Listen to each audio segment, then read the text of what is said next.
Come. Sure. You can hear it, put a 1W in the chat. All right, there is sound. Got a 1W in the chat. Give the Lord a hand. Sorry, great. The scriptures say, "Ye shall know the truth, and the truth shall make you free." That's right. The reason why this is one of my favorite scriptures because for over 400 years, as blacks, Hispanics, and Native Indians, we've been lied to. You understand? I had a sister at my slave today come up to me. She saw the shield around my neck, and she was like, "Are you Jewish or are you a gangster?" And she's a Israelite sister, older Israelite sister, and she had no idea that this is her culture.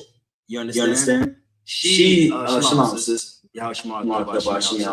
What she didn't understand is the person that's coming back down to free us from this hellhole is also her king. All she knows is Christianity. All she knows is Christianity. So when she sees this shield, this Magun Dawadah, in her mind, she either thinks you must be a GD or you got to be Jewish. You understand? Why? Because she has been lied to. You understand? In her mind, the Jews cannot possibly be black, Hispanic, and Native Indian. You understand? But the scripture says, "Ye shall know the truth, and the truth shall make you free." One day, all so-called blacks, Hispanics, and Native Indians will be free from all the lies. You understand? Give me 1 second. Shalom.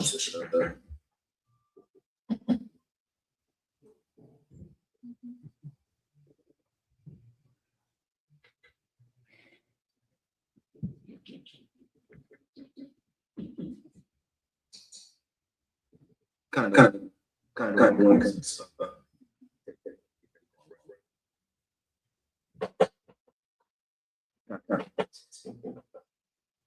Kind of one comes. Sure. So like Israel, give me 1 second. We're about to get the general live in the classroom right now. That's Give me 1 second, Israel. Like, damn right, clap it up. Yeah.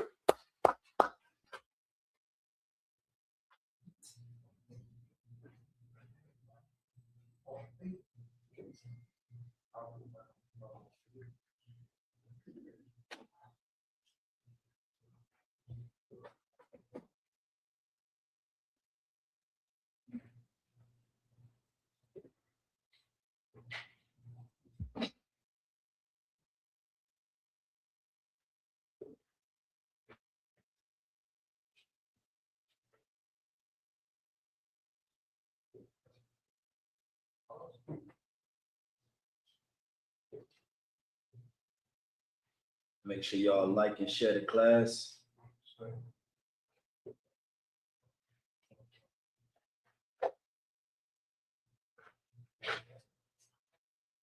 Give me 1 second.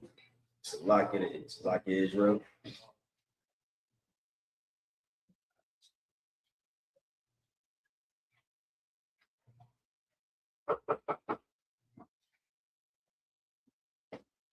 Who is it? Who is it?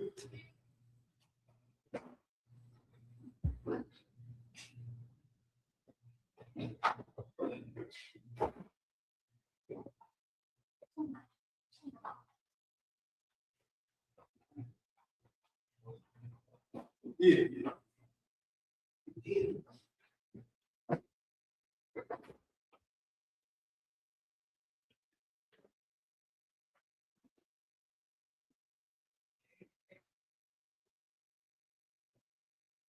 It's like Israel.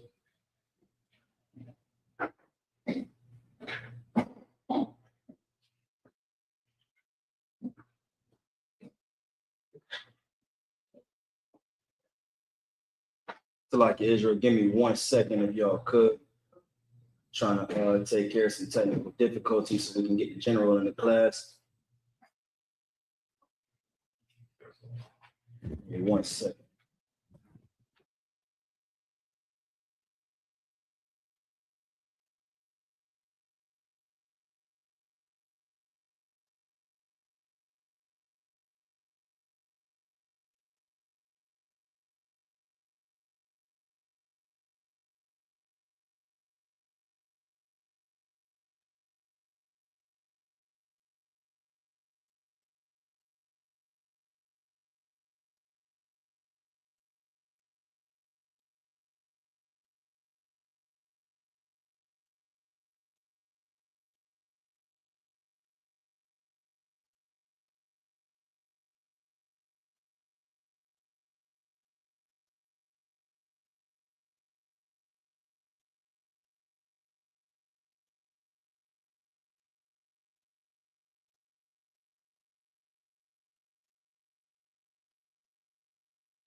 Serious and you're looking for a Christ man, the one who anointed with the Lord, with the Spirit of the Lord to do his will,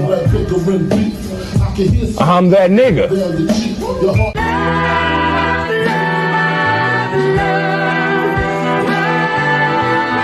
One West, 125th Street.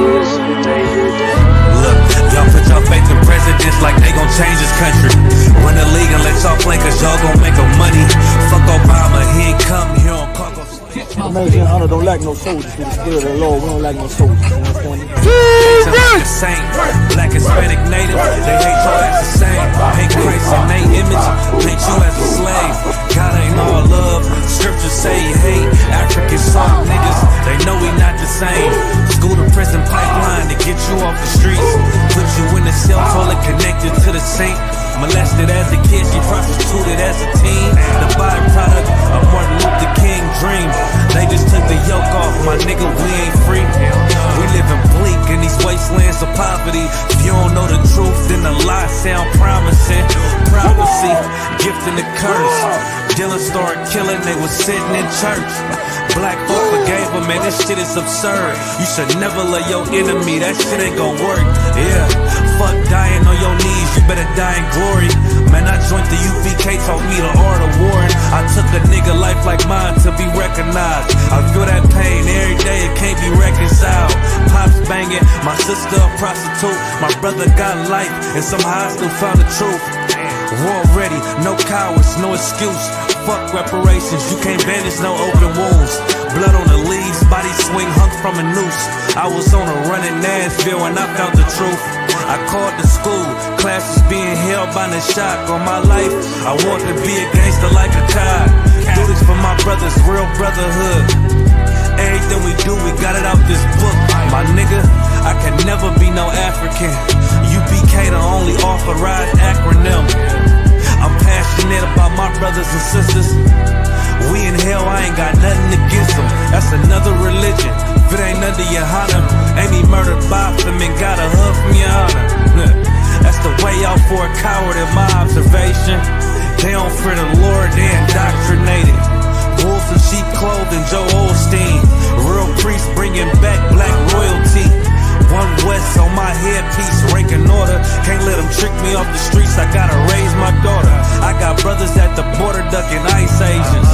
I got the name change, it was life changing. My family thought it was a game, put on all black, they said I was going through a phase.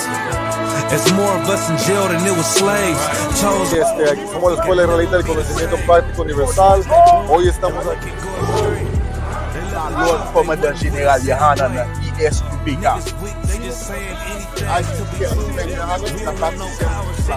This is what Commander Gen.Yahanna did. This is what he did. First camp, I cut off all my dreads. I took an oath when that oil hit my head. Niggas capping like they lids. I'm a priest, I never stick no fork in no pig. I was dead till I found out how to live. This brotherhood taught me how to be a man. I came back to my roots, I had to dig. A couple gaps I had to bridge. I got a rib, I'm married to this work. You wanna serve the Lord, he ain't in the Christian church. I had to dig. A couple gaps I had to bridge. That's right. You wanna serve the Lord, he ain't in the Christian church. Back roll.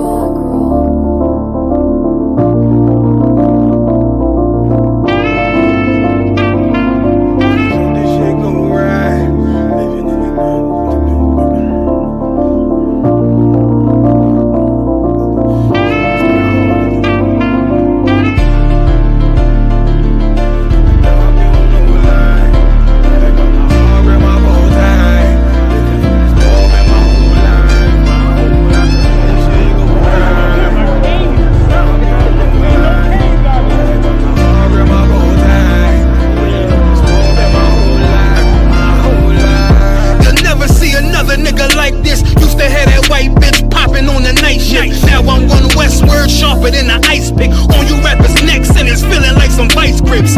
Yeah, that's Send my bro a kite quick. Times of war, we ain't forget about you. Keep your light lit. Rappers can't see. Most of them scared to witness. Go on, close your eyes. There's one right here for the trenches. Bad bitches, natural hair or extensions. Hood niggas that'll poly grip like some dentures. Brothers on them fences. 23 and 1 out. Praying that that commissary hit before it run out. Bitches on the gram, dog filter with their tongue out. Couldn't stay home because they found the dugout. Closed casket, burner in the low jacket. My co-captain, riding on these whole rappers. My hoes fabulous. Now I don't mean that derogatory, but I'm a player and there's no my women riding for me. I avoided Maury. I got 2 jets. If I can't make it through for them, then I'm useless. Sit down that roof, Chris, with a couple bosses. After the war, just to count our losses. It's not many. You see a smile on my face, but I'm not friendly. Going on my waist, sipping white Henny. I just hope this shit go right. Living in the dark, you don't know light. Gotta got my heart, grip my bow tie. Waiting on the squab in my whole life. I just hope this shit go right. Living in the dark, you don't know light. Gotta got my heart, grip my bow tie. Living in the squab in my whole life. My whole life. It's so melodic. When I be dropping this ebonics, this ghetto phonics, they got me on the level supersonic. My bomb atomic, and you know where you can find me. Somewhere probably folding this paper origami. My name is pure as Dasani, my wave is like a tsunami. I went from 0 to 100, feeling like Ricky Bobby. I made a deal with the Reaper. Got a couple wives, they some keepers. Talk a lot of shit, but you can't walk a mile in my sneakers. Bitches go to Miami, come home with change features. Now she got a BBL, her ass fatter. Trying to show up all them niggas that laughed at her. Now when they see her, they only wanna fuck her. They just wanna touch her, they don't wanna cuff her. They just wanna come and kick it with her like a punter. Turned her to a runner, now it's all aboard the train. Fenty on her face, but it's not concealing the pain, it's a shame. So I'm in the hood like some rap snacks. I know niggas kill you and your mama for a scat. To go. Make sure the sound is up, the sound is up. Sound correct. Hey, Yahaba Shem Shabbat Thumb, Yahaba Shem Alta Shem Yahal Shai. It's Captain Mashak over here in DC, I.S.U.P.K, Washington, DC. Of course, I.S.U.P.K under command of Gen.Yahanna. Home of the truth since 1969. Started out of 1 West 125th Street, Harlem, New York, teaching the truth about the Bible. Blacks, Hispanics, and Native Indians, or first people, are the 12 tribes of Israel. The Jews are black. They're not the oppressor. They're not the small hat. They're not the Ashkenazi. They're not the Falashan. I almost said falafel. I almost said falafel. I think that's the new name for them, the falafel Jew. Yeah, I mean, we call them the falafel Jew. So yeah, tonight, Commander Gen.Yahanna is going to be live from Milwaukee. Live from Milwaukee. You know what? Give me the sky blue background. You know that sky blue one? Just it's a lot of darkness up there. I'm dark, the shirt dark, the background dark. Come on now. That's somebody gonna see that and stuff on the watcher. Yeah, it's called fishing now. Right? Commander Gen.Yahanna gonna be live from Milwaukee, breaking down, giving his review on the movie Michael. Israel, give me 1 second. Make sure y'all like and give me a mute on there. Just give me a mute. You could just mute. No, Salaki, brother. You're just jumping. Go back to the StreamYard stream and just mute that mic. Yep. And you'll be good. All right. Unmute Sawap and them. Sawap, mute yourself. I think you muted Sawap. No sweat. Yes, like I say, me now. I can't hear you. No, I still can't hear you. It should be coming through, but I don't hear him. Hold on, so yes, we checking it on our end. Cancel.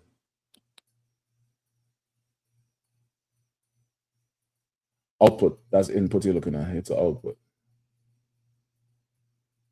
Yeah, we good.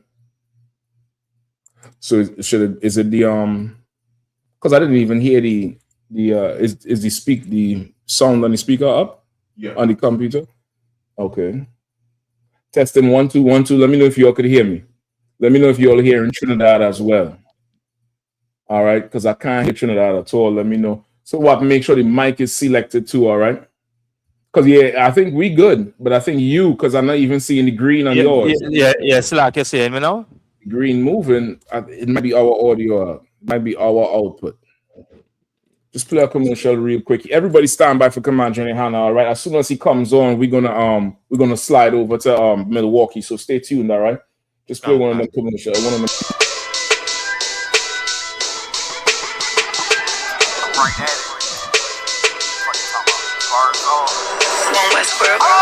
Hear the hunger in my voice, they used to tell me to speak up. The problem wasn't what I was saying, they couldn't keep up. Instead of moving around with some patience, they tried to speed up. It got colder than a bitter bitch, found me a way to heat up. What's a favor for a favor if we all didn't? All right. So I've tried one more time. Try it there now. Yes, like I said, you know? Yeah. That's our fault. Don't worry about it. We upside down over here. Yeah, what's good on that? Hey, what you could do is y'all could adjust the camera, or both y'all could sit on the podium, because we don't really see y'all because of how the camera set up in the room. Y'all could put the camera on the right side or right in front of you, or y'all could sit on the podium and turn the camera to face you. You know what I mean? And both of y'all could just sit up there. If it's just both of y'all, if it's more brothers, then maybe I had to set it up in a way where the camera is right in front so we could see everybody. You know what I mean? So just so you all know too, just holding it until the general come through. Once he comes through in Milwaukee, we're gonna slide over to Milwaukee. It'll still, you could still stay and watch it. That's the whole plan. We're gonna watch it here as well in DC. All right. Answer will do. All right, no sweat. You make whatever adjustments you need to make. It's to war with me. If you'll have any questions too, let me know. You know what I mean? You could ask it now while you'll make the adjustment. I could start to break it down. If there's any questions in the room down there, or if there's any questions online, you start to break it down. Go ahead. Yeah, again, everybody stay tuned until Commander Gen.Yahanna come through there in Milwaukee. We're monitoring it. As soon as he comes on through, we're gonna slide over. Y'all could also go subscribe to I.S.U.P.K Milwaukee. I.S.U.P.K Milwaukee, if you don't know, that's run by Captain Zip Tie. Captain the Bar Mark, aka Captain Zip Tie, under Captain Mao Quad, of course, all under Command Gen.Yahanna through the Spirit of the Most High in Christ. All right. So let's go ahead and rock. Just keep monitoring that on Milwaukee. All right. So I'll know when he come on. I'm looking at it too. Go ahead. Concert. I had a question. I heard somebody say this about grace in Titus 2:11. He said, "Grace is a person." That's a Christian for you, bro. Yeah, concert. That is a Christian. Go ahead. Concert. This is Titus 2 and verse 11. For the grace of God that bringeth salvation hath appeared to all men. Go ahead. Verse 12. Teaching us that denying ungodliness and worldly lust. Where you at again? Titus 2 and verse 11. And I'm going into 12. Titus 2, 11 and 12. Okay. All right. Hold on. Go ahead. Verse 12. Teaching us that denying. No, start over again. Titus 2 and 11. For the grace of God that bringeth salvation hath appeared to all men. So if grace is a person, then this person appeared to all men. So everybody should see it. See him or her, or know him or her. All right. Go ahead. Verse 12. Teaching us that denying ungodliness and worldly lust, we should live soberly, righteously, and godly in this present world. Okay. Is this a real person thinking this, or this person trolling? No, this dude, he was serious. Sometimes these trolls they could get the better of you. Sometimes the trolls is super skillful at their job, brother. Yeah, man. Go ahead. Verse 13. Looking for that blessed hope and the glorious appearing of the great God and our Savior Jesus Christ, whom gave himself for us, that he might redeem us from all iniquity and purify unto himself a peculiar person, zealous of good works. Okay. So where you stopping with it, or where you want to stop? Really, the dude just said verse 11 says that grace is a man. Grace is a man. He didn't say a person. He says a man. It's a person. It's a person. Grace is a person. Okay. All right. Okay. This is what I would do first. All right. I would. Okay, why did you ask him why he says a person? No, I saw a video. Okay, and this dude was he was going up against another Christian, and he was he's just a nut. He's just a nut. There's many nuts out there. I watched a documentary the other day on Nature Boy. Now, I was already aware of the shit because I had to do the research when the general went into it years ago. I remember when the shit was, happening.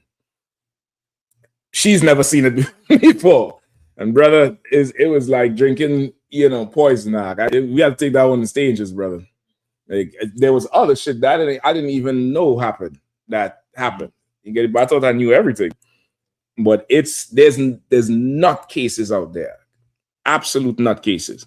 So of course, if you encounter somebody like this, just know you're dealing with a whole nut, a certified nut, and that's Command Gen.Yahanna right there. Okay, no son. All right, you're dealing with a certified nut, and then you But of course, if you have to battle them, you ask them why grace. Why do you say this is a person? All right, and then. This is what I want you to pull for them. Hold on.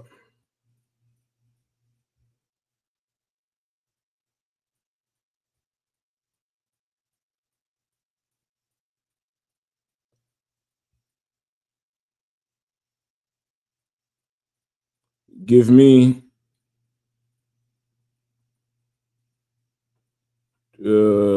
Romans. Hold on. No.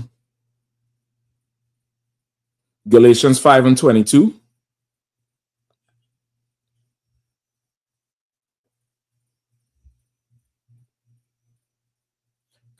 This is Galatians chapter 5, verse 22. But the fruit of the Spirit is love, joy, peace, long suffering. So joy should be a person, because joy is the name of a person, just like grace is a name of a person. Love, them Hamites love to name the children love and mercy, all kind of retarded ass names. You get the point? This is just a nutcase you're dealing with. There's really no rhyme or reason for this one. Like I can't see a misunderstanding with grace, unless again this is somebody who is trolling. You understand what I'm saying? I highly doubt this is a serious person talking about grace as a person. Like, what the hell are we talking about? All right, and of course there's other proof there. The G is not capitalized, which would be the name of a person if it was. And if this grace was a person, everybody would have seen grace, because it says grace appeared to all men. So you wouldn't have to clarify grace being a person. Everybody would know. You get the point? I don't think that's a real situation, a real thing that somebody that sounds like a troll, if anything else. All right, go ahead. Anything else? No. Give me Titus 1 and 10, just on the back of that.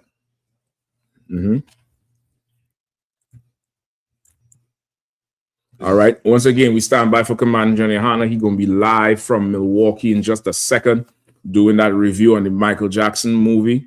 Y'all stay tuned to check it out. Of course, in the meantime, if you have any questions, type it in the chat. Text them in. The brothers and sisters who joining us don't know that as soon as the general come on, we're gonna slide right over to Milwaukee to take in the class. All right, go ahead. This is Titus chapter 1, verse 10. But there are many unruly and vain talkers and deceivers, especially they of the circumcision. Read that one more time. But there are many unruly and vain talkers and deceivers, especially they of the circumcision. What is that saying? Give me the second verse too. Give me verse 11, and then we will break it down. Verse 11: whose mouths must be stopped, who subvert whole houses. Hold up. Let's slide. Just bring him up on the screen real quick there. No, that's right here. Yeah. On mute. No, follow up on y'all. Barack. Hey, y'all, it's my Shabrak Thumb. What's going on, fam? I'm on my way up, but I ain't quite all the way there. You know what I'm saying? Yeah. So let's get into it, shall we? Yes, sir. I can take it from you, right? Are you good? Baba Kasha, I was just gonna tell you, sir. We're in Second Esdras, the 13th chapter and the 30th verse. If you want to take over from here or wherever you want to go, sir. I want to go straight to Joe Jackson's house. That's where I want to go. Yes, sir. All right. Let's get it on. Can you pull me up on the screen? Yes, sir. The water. There you go. Yabashima Shabbat, all Israel out there, man. Coming to you between Chicago and Milwaukee on my way to the class and the radio show, fighting this evening traffic as usual. You know what I mean? But I'm so glad to be here because, of course, the whole Michael Jackson debacle, if you haven't seen the movie, you should only go see the movie if you just want to verify how evil the movie was. People in the movie, especially the Edomites, the white people, were very, very happy to be in the theater while this movie was going on. They enjoyed the movie. So much sympathy went out for Michael Jackson. So much sympathy because they made his father such a demon. They made his father out to be an evil, wicked man. You understand? When his father if you're a man of wisdom and you watch that Michael Jackson story, you cannot walk away without the idea that this movie was made totally to trash the black image. And this black image is trashed, and not only the black image of men, but also to dismiss the great images of black women. To dismiss great work. Matter of fact, let's get off of Joe for a second. Let's just talk about Kathy for 1 second. Okay? I mean, this brother, like I mentioned in the class, this brother worked in a steel mill. Okay? To take care of his family. And I made a mistake. He didn't have 8 children, he had 9 children. He had 6 boys and 3 girls. And I'm gonna bring up Janet and all that in a second. And he had these boys. Now I don't even know what this even looks like. But he had triple bunk beds and 2 sets of triple bunk beds in one room. His 3 daughters grew up in the living room. That was their bedroom. And they slept on a pull-out couch, all 3 of them next to each other. And that's how Joe Jackson tried to raise his 9 kids. And Kathy, there's very few women that I see have ever risen to this occasion. The amount of patience you have to have, the amount of, virtuousness you have to have, the amount of, and listen, and she worked the job as well. So he's in the steel mill, she's working a job, and they're sticking together despite any issues and problems that they may have. And how do you quantify that? How do you deal with that? You only deal with that on the level of the scriptures, man. On the level of the scriptures. They got us fighting over Megan the Stallion, who finally said she's going to take the name Stallion off of her name because she's not an animal. Well, it's about time to wake up. So now this sister, and we're going to go get the story. Of course, you know what you got to get for me. You got to get me a virtuous woman, okay, in the Proverbs. Because a virtuous woman, this woman here was as close to virtuous as you could call. You understand? When I read this fits Catherine Jackson's, persona all the way around. The Esau don't have one tape in all the fame. Eight out of the, first of all, here's another thing. 8 out of the 9 children that Joe Jackson had were successful musicians, became multi-millionaires, including Janet Jackson and Rebe Jackson, the 2 girls, along with all the boys. became successful and wealthy. Now, what are the odds of that? What are the odds that you have 9 children, and 8 of those children become successful, man? And today's society, our trash is any successful black man. Any successful black man, they ready to trash. Pull up Proverbs for me and pull up a picture of Kathy. Can you pull up a picture of Kathy for me, Kathy Jackson? Kind of one concert. Pull me up a picture of Kathy Jackson, and somebody pull the Proverbs, and let's start off reading right there. And anybody in the class that wants to chime in on a scripture about positive sisters, man, feel free to do so. I'm gonna tell you a couple of more sisters that kept their thing together. What about Martin Luther King's wife? What was her name again? Anybody in the class? What was Martin Luther King's wife's first name? Coretta, that's right. Coretta Scott King. Have you ever seen Coretta Scott King in a photograph with booty shorts on? You ever seen Coretta Scott King knocking MLK upside his head? And he was a disgusting whoremonger and probably a notorious homosexual. No, I don't have proof on that, but he was probably a notorious homosexual. So, but is there any proof of that? Is there any proof that she was in the streets?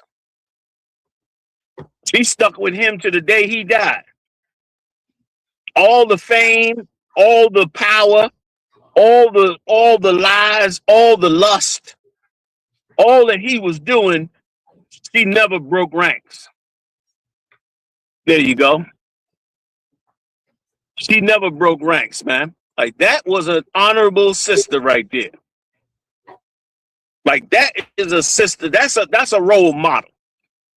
Like, and here's the thing. If you notice, in Hollywood or nowhere else, they don't even mention her. When her story, that's who they should have made the movie about. Right. Her and Joe. And what it took for them to get out of the bottom of the white man's hell. That's right. You understand? To get where they got to get. That's the road. That's who you want for your mother. And let me tell you something. If you didn't grow up with a mother, or you grew up with a mother that was on drugs or something horrible like that, or your mother passed away young and she couldn't be there with you, you can go look at Catherine and see an honorable sister. Now, was she perfect? Of course not. Did she serve the Most High? I'm sure she was in some false Christian religion. But did she have dignity and self-respect and sincere, true love for her children? You damn right she did. That's right. Right or wrong? That's right. So let's read that scripture. Keep her picture. You can come back to me if you want. But yeah, you come back to me. But then let's read that scripture. Kind of one concert. The book of Proverbs, chapter 31, verse 10. Who can find a virtuous woman? And I see why it's a question. It's a question because a virtuous woman is not everywhere, but they do exist. They do exist. And Catherine fit the bill. 9 kids. Brother working in a steel mill. First of all, any brother that's working in a steel mill and bringing his paycheck home love his children. I don't give a damn what you say. Right. He loved them babies out. You understand what I'm saying? Them babies piled up in that room and all that. He loved them babies. And let me tell you something, man. If I got to work in a steel mill and I got 9 babies and my wife, and they all sticking with me while I'm struggling through this sawmill, better none of them get out of line. I'm beating their ass. I had 9 of y'all niggas in here and y'all start acting the hell up, I'm whooping somebody's ass, okay? But the white man will act like Joe Jackson you wasn't supposed to do nothing with them. Right. And you gonna see, we gonna pull the tapes of Rebe and Janet, and you gonna see that Michael Jackson was mischievous as a kid. This was not a good kid. A lot of people fooled by that soft talk and that soft voice that he had. A lot of them had that soft voice, and they had it because Joe was a disciplinarian. You wasn't getting loud and rambunctious up in his house. He was going to be the last word in his house. And that's what you had to go through back in the 60s to bring your family through that fire, man. And Joe went and did it. You know what I'm saying? But of course, he ain't celebrated. It should be the Joe Jackson movie, man. And I don't even like the fact that they call that house in Gary, Indiana, Michael Jackson's house. That was Joe Jackson's house. That's right. It wasn't Michael Jackson's house. It was Joe Jackson's house. That's right. You understand? He raised them kids up in that house. And we going out there, you understand? Big shout out to Mao Quad. Big shout out to the Bar Mob, man, holding it down in Milwaukee, man. And his whole team doing a great job, man. I'm coming out there. I'm coming out, man. Chicago, y'all get ready, man. I'm coming out there with some rank raises tonight. I got some rank raises sitting up in my pocket. I'm about to spread the love. You know what I'm saying? So that'll go down tonight as well. And let me add something else while we in the class. I know that I'm raising up brothers at different times, but it doesn't matter. Whatever point you was at in the ranking, you're gonna stay in that order if you become a captain. Like you saw me raise up I.S.U.P.K last week, but when the ranks get raised, I.S.U.P.K will still be where he would normally be before he got his rank raised in terms of the ranks. So on this particular rank raise now, it doesn't matter who was raised first. The reason why is because I'm moving around doing it, but really all these ranks are being raised at the same time. I'm just not getting to each one. Everybody understand? So if you was over everybody and got you and you don't get your rank raised from me until a month and a half from now, you still go back into your same position, you know what I mean, where you was. You're not gonna lose any position. You know what I mean? So just so everybody know. But since I.S.U.P.K came up to the show while I was in New York, I got him first. Just because I'm raising up Chicago, it don't mean you're gonna be over brothers who are over you right now. If they get raised up. Now, if they don't get raised up, then you will be over them.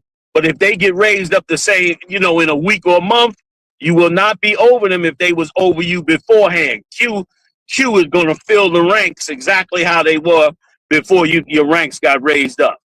So, and I hope y'all tune in because we're going to go live, man. I want to go. I asked the cat, Mount Quad, let's go live over there in Gary, Indiana. And he said, bet, let's do it. So we're going to go over there, man, and look at Joe Jackson's house. And I want to see that steel mill. I want to see if I can see that steel mill in Gary, Indiana that he worked at. Anybody from Gary, Indiana or know about Gary, Indiana and know where that steel mill is, man, send us that thing. I want the world to see that steel mill. That's what the hell should have been in the damn movie. You understand? That should have been in the movie. So getting back to Catherine, let's talk a little bit about her through these scriptures. Go ahead, Op. Tell them where you at. Kind of one concert, the book of Proverbs, chapter 31, verse 10. Who can find a virtuous woman? Right. Who can find her? Because every nation wants to make your woman a whore. They don't want their woman to be a whore. They want your woman to be a whore. You understand? Them Arabs come over here from all over, open up chicken joints and all that. You see their wives got the burqa on. Sometimes they got the shiesty mask on, along with the burqa. They got the whole dress to the floor. You understand? They gonna have their wife in the right order. She ain't listening to hip hop music. But your woman, they want that way. They'll bring your woman in the back or your young daughter in the back and put her on. Some of these spots selling drugs and everything and then using their fame and money from drug dealing to get your woman. Using their wealth. to get your woman. But the Lord said, man, your woman is a virtuous woman. But she's hard to find because they all trying to destroy her. And it's a lesson for all the sisters. Sister, if you really want to be positive, you really want to be righteous in the right spirit, and do not look at what these nasty hoes is telling you, man. Because look what the Lord did with Catherine. And you ain't going to tell me Catherine ain't sit in that 2-bedroom house in Gary, Indiana, and think this is my whole life right here. I ain't going to be doing nothing else in life. I'm going to raise these kids and that's going to be it. But lo and behold, the Lord shined on her and made her a multi-millionaire, her and her husband, based on the talent of all her whole family of talent. You understand? Like, you gonna tell me, hold it. All them scholars and all them naysayers and them haters that's hating on Joe, now tell me God didn't shine on Joe and Catherine with them kids. Now break that down for me. Show it to me. You can't show it to me. You know why? Because when Joe was bringing them kids out to become famous, they didn't dress half naked. Them girls ain't had their breasts out. Now, when they got adults and was able to do what they wanted to do, you know, Janet got kind of wild. But when they was coming out under Joe, wasn't nobody doing that. Them boys wasn't doing that when they was up under Joe. You understand? So how you gonna charge him or Catherine and say, well, they went into wickedness, that's how they got wealthy? No, the Lord shined on them 8 kids, man. 8 out of the 9. The Lord did that. You know what I'm saying? The Lord did that, man. And because of it, they became famous. Go ahead, Op. Verse 11. The heart of her husband doth safely trust in her. Now, that's a heavy woman. Meaning the heart of a husband, meaning a man's heart. What does it mean when a man's heart? It means his mind, because a heart don't know how to trust. A heart just pumps blood. So when it say a heart, it's talking about the mind. And what does it mean that his mind safely trusts in her? Does that actually mean? That means that this brother knows that this woman that he has, he can go talk to her about what he's going through. He can talk to her about what their family's going through. He can count on her to make right decisions for the family. He don't have to be with a woman like some of us in this time now have grown up, and you've had women that you couldn't trust. You didn't know if she was robbing you in your own house. You had women that you couldn't trust whether or not she was sleeping with somebody. The cell phone brought war of the roses between men and women. The minute the cell phone came out, brother, every brother got caught with other women, and every woman that was out there sleeping around got caught with a man. And as it is this day, General Muhammad in council every week open. Every week he got a case for somebody that went in somebody's phone and found some simpleness, and it got to be clarified. Most of the time it's never real, but it looks a certain way. And so it has to be investigated. Thank the Lord, it's very rare that it's a real issue. But nonetheless, in the world and outside the truth, it's a ton of that. And them brothers can't safely trust in that woman. They can't trust that the mission that the two of them are on is going to be maintained. They can't trust that she's on a different mission than he is. They can't trust in that. But a man is supposed to be able to trust in that. Well, Joe Jackson was able to trust in Catherine like that. How you know? You ain't hear nobody bringing those stories that Catherine went against Joe and fought Joe, or wanted to go in a different direction, or wanted them girls to dress the way they are, or as some of you modern women say, well, you know, they got to get experience. In essence, you saying let them hoe around for a little while. Let them be a little hoe for a little bit, so they don't be so head over heels with the first man they have sex with. That's backwards, satanic, demonic. You understand? The brother should be able to trust in that sister, that she's strong, stable, focused on that family. You got a lot of women that are like that. They hard to find, like the scripture said. I think there's in there, it say her price is above rubies. Did we miss a line in there? Kind of one con, sir. We missed a line? Go on back. I get every line. Kind of one con, sir. Back to verse 10. Who can find a virtuous woman? For her price is far above rubies. Right. Her price is far above rubies. Go on Amazon or something and Google the price of a ruby. It is quite expensive. Well, the Lord said her price is far above rubies.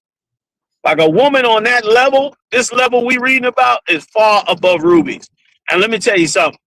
Joe Jackson could not have done what he did with the Jackson 5 and his daughters if Catherine was not far above rubies, man. He couldn't have done it.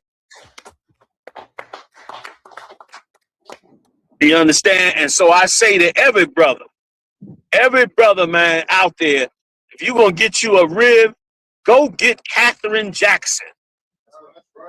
Tell them sisters, I want a Catherine Jackson. And when she said, what you mean you want a Catherine Jackson? Then you explain to her what Catherine, the amazing, mighty majesty story that Catherine Jackson did. Because, of course, don't nobody talk about it. Hollywood won't talk about it. Ain't nobody write a book about it. It ain't mentioned in no column. Ain't no podcast to talk. Podcasters ain't talking about that. All they talking about is how they watched the movie and how Joe was so evil. Joe was so selfish. When they totally brainwashed, man. And ain't nobody mentioned Kathy in the movie. Catherine in the movie. When she's a goddamn black superhero, man. Read on, brother. Give me some more. Kind of one con, sir. Verse 11. Her heart, so like the heart of her husband does safely trust in her. Right. He's safely trusted. He know he got a partner. He ain't in there with some, he got a partner with him. That's right. And sisters don't learn it no more. And I ain't blaming you, sisters, but because you grew up with a mother that was on drugs or went through all kind of hell. So you didn't learn those things. They didn't become your habits and culture and ways and style. So you didn't learn none of that. Some sisters tried, coming off of all kinds of situations. You know what I mean? Some brothers sick in the mind. All this comes from the slave master, of course. And so a lot of brothers and a lot of sisters never get to learn how to be a Catherine. Right. But here's what we can do now.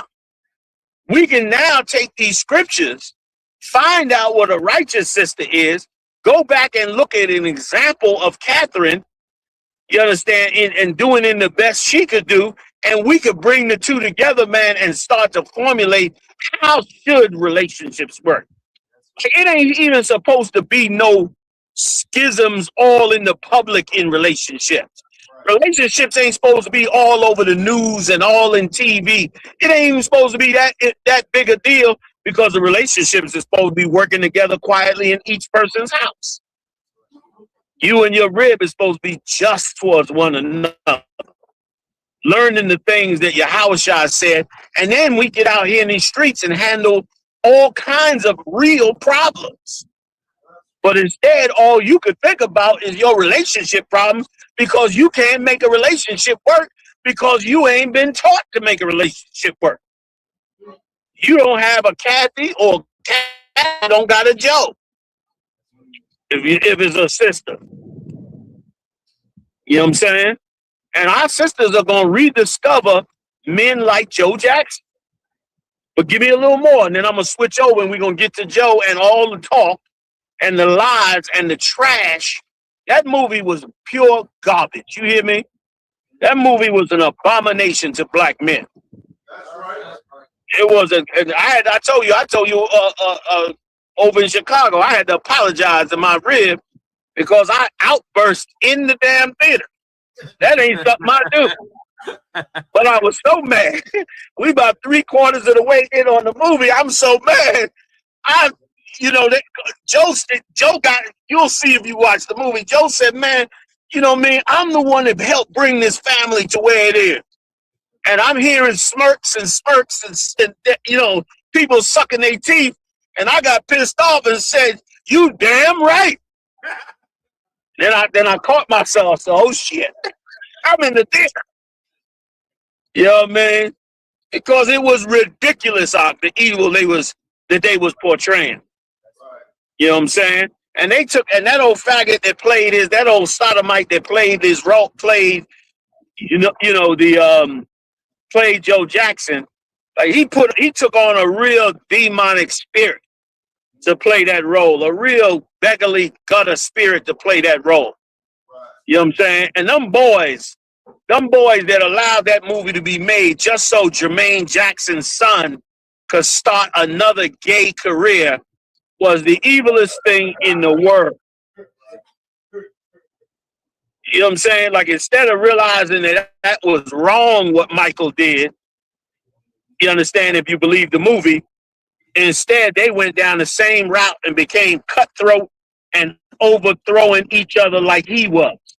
He was the most successful and he was the least cohesive with his family. Right. He was the least cohesive with his family. And he was selfish. I'm going to bring it all out. But let me get back to Catherine. Let's keep going, brother. Read on. Sir. So that he shall have need, he should have no need of spoil. Right. He should have no need of spoil because why? This is not a woman that wastes things. Ain't no way. When you gonna see it, when Reby talked about their house, Reby said we always had food. We always had clothes. They 9 deep in there, in triple bunk beds. And Reby said we always had food. We always had clothes. Why? Because Catherine Jackson was a goddamn superhero. That's right. Because Catherine Jackson was wise enough and strategic enough and sensible enough to take that little bit of money. And let me tell you something, back then in the 60s, black people had just got civil rights. So you basically ain't even have no civil rights. You only had civil rights on paper. They passed the law in the Congress and that was it. Civil rights ain't really kick in till like 75. That's when the civil rights actually was able to be, that lawsuits came and passing different laws and rules. So then, of course, Esau had to back down and let you have your rights. But when they first passed that law, you didn't have no damn rights. And in the midst of that atmosphere, Catherine made sure that house had food, man. Made sure them kids ate, man. You understand?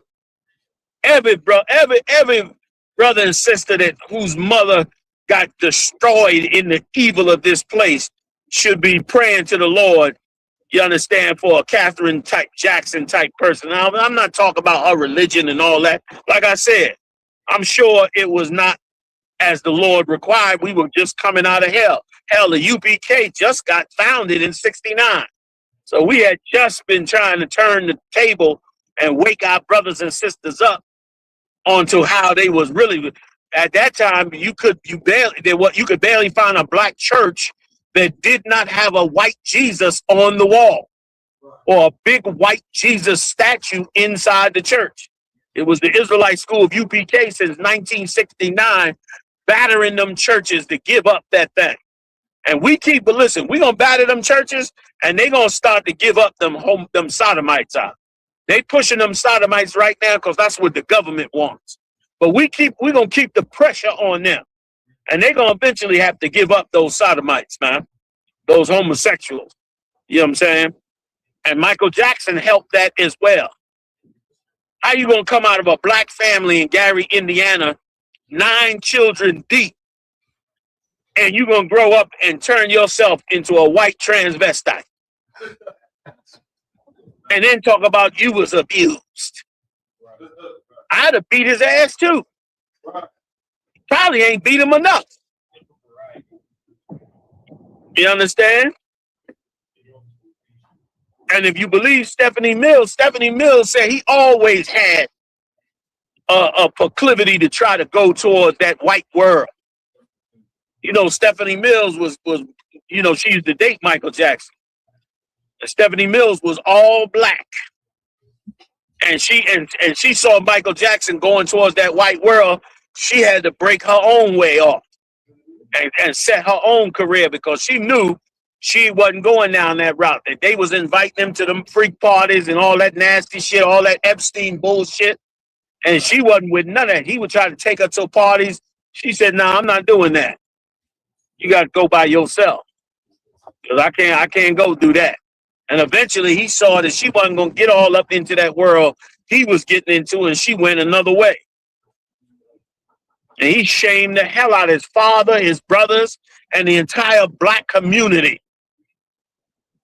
And these old rotten-ass preachers who love to keep a little crop of homosexuals, especially young boys, you sitting up in your church defending Michael Jackson.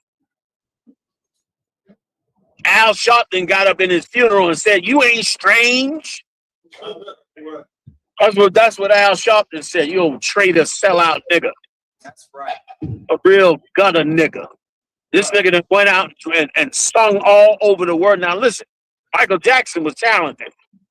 You can say what you want about that faggot, but that faggot could dance his ass off out. If you don't know that, you go watch him do that moonwalk on that show he did with Cher.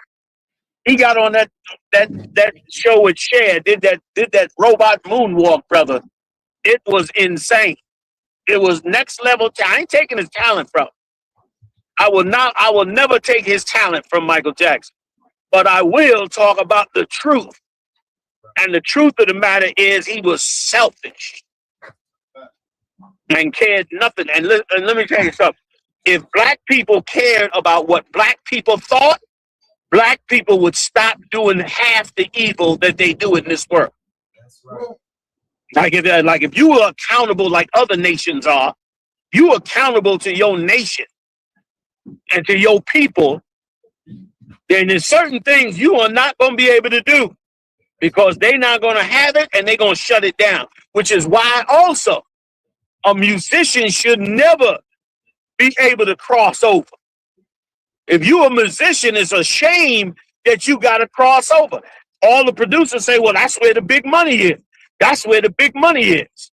Yeah, that's also where they begin to tell you what you have to become for you to be successful in their world. And then you go into the doctor getting your nose cut off and your skin bleached. And a jerry curl that caught on fire and it'll burn your goddamn head off. Sitting up there trying to perm up your hair and jerry curl it up like a white boy, girl, I don't even know what it is. All right, give me a little more on Catherine. I'm switching over. Give me a little. I'm already halfway through. Give me a little more. I'm going to switch over. Kind of one concern. The book of Proverbs, chapter 31, verse 12. She will do him good and not evil all the days of her life. Let me tell you something, Mark. That's important. That's very important. Like a lot of times a man will make mistakes with a woman. Hell, sometimes he might put his hands on her. And if you ain't in the truth, you pretty much got to get him straightened out on your own. But at least if you in the truth, you can bring him to counsel.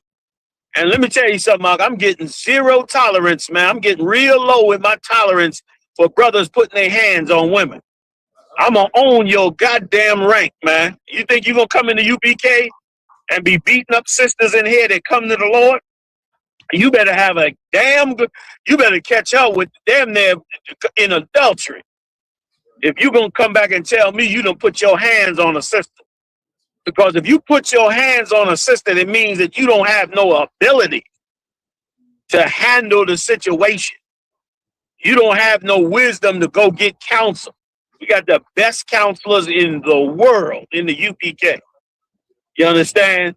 And you gonna turn around and instead of getting, you ain't got no discipline because you drinking or you doing whatever stupid shit you should not be doing because, of course, you are not the type to do that. Other brothers can have a drink, but not your dumb ass because you've been a drunk for 20 years, dumbass. You come in the truth, use wisdom, and stop drinking. This is the place where you make your change.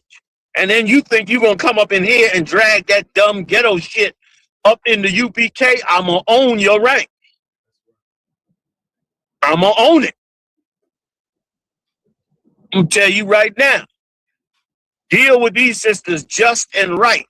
And they get out of line and deal with certain things, you get them in counsel. Muhammad he ain't soft on them. He'll tighten them up right quick. And so will the other captains and generals. But you ain't gonna bring that in the world shit in here. Read that line again. Connor the one con, sir. Book of Proverbs, chapter 31, verse 12. She will do him good and not evil all the days of her life. Like if you want a woman to do you good, you can't be beating up on her.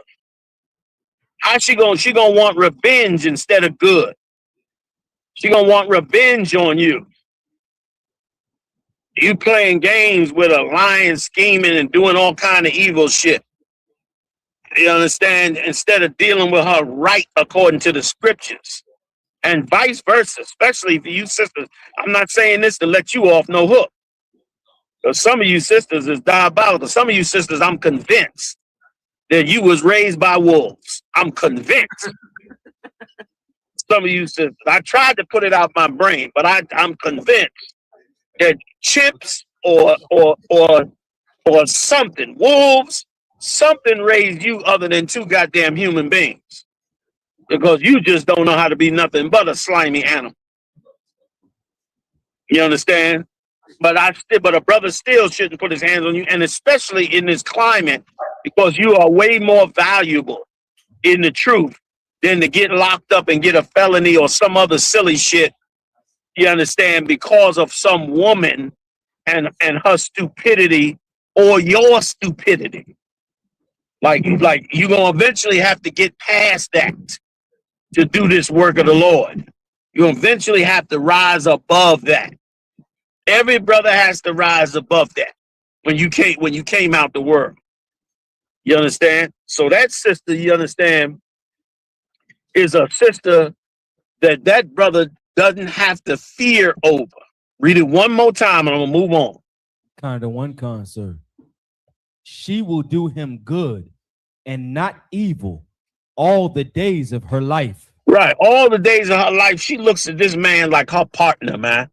Looks at this man like the man she's tied to. A lot of you sisters out here now, you in the trade him up business. Every time you get with a brother, you trying to trade him up. You looking for another brother to get rid of him and trade up for another brother. You dumb and stupid as you could be. Because you need to build more with who you are than attempt to trade up. And a lot of you trade up in a fantasy. That's why that cat, Kevin Samuels, made so much money off of you. He made so much money off of you because he was telling you how stupid you was. And ain't nobody ever tell you how stupid you was and how delusional you was in the type of man you was trying to get. And he was trying to wake you up to say, look, you need to go work with a brother that you can work with. You got this fantasy thing from the white man in your mind that you got to have a six-figure man. Catherine did not have to have a six-figure man. She did him right all the days of her life. She did him right. Can't nobody say they caught her out there sleeping with another man or anything like that. If it ever happened, it ain't make the news. It may make the news, and judging from her character, I would suspect it never happened. Judging from the dignity she carried of herself, and the same should go on with every sister, man. Every sister should check herself on her mindset. You're going to get brothers with all kind of problems. I'm sure Joe had some problems. Anybody working in a steel mill got problems. You know what I'm saying? Just like it's like your default is a problem. The fact that you in the steel mill, like you punch in, you got problems. Regardless. You got educational problems, you got learning disabilities, you got all kinds of problems. That's why you there. You understand? Trying to hold on to a job and take care of your kids. But she still, did him right all the days of his life. Like Joe Jackson, for all that they call him, had a better life in marriage than 95% of the black community. They might have demonized him, but he had a better wife than 95% of the black community. Thanks be to the Lord, the Israelite School of UPK has started setting brothers and sisters on the new right track to having long-term, righteous, fully ruled marriages. You understand? Come on, give me some more on that. Sir. Verse 13. She seeketh wool and flax. Come on. And worketh willingly with her hands. Come on. She is like the merchant ship. She bringeth her food from afar. Right. Like, this is not a woman that's in the street. This is not a woman that's dumb. This is a woman that's smart. Like, she works with her hands, you understand, because she's not too proud to work with her hands. She ain't too proud. Some of you want to call somebody every time there's a little problem. You got to call somebody. Call somebody. She works with her hands, and what she can do, she calls her man to do.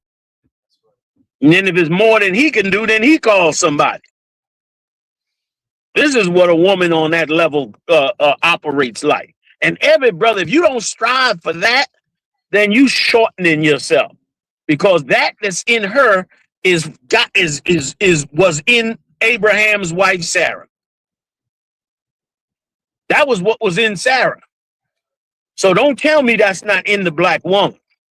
It's all up in the black woman. But this evil place has tried to beat it out of her. You understand? And so you need to, seek to have that in her and in your relationship. All right? When she works with her hands, she's not too proud to get dirty, to do what she wants. And it says she's like the merchant ship, bringing her food from far, meaning she'll travel to get a good deal. She'll cut deals. She can haggle. She ain't just a spender. Some of these sisters out here, brother, you put a credit card in their hand and the sheriff coming to lock you up 3 months later. You're like, what am I going to jail for? Credit card debt, debt, man. You sitting in the house with her and you think everything is fine. You wake up one day and somebody done slapped a notice on your house. You know what I mean? Eviction in 90 days. You like, what the hell? Didn't I give you the money, the paycheck? Like, but not this sister. This righteous sister, no, you're not going to do that. She's going to make sure she go and get the best deal she can get. She going to make sure she go far. Like, this is a wise woman, and it don't mean she got to be rich. It don't mean she's got to be sluggish. It don't mean she's got to be wealthy. She's just wise in the level she's on.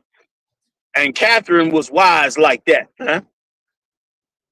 She was wise like that. You know what I mean? Go ahead, real quick.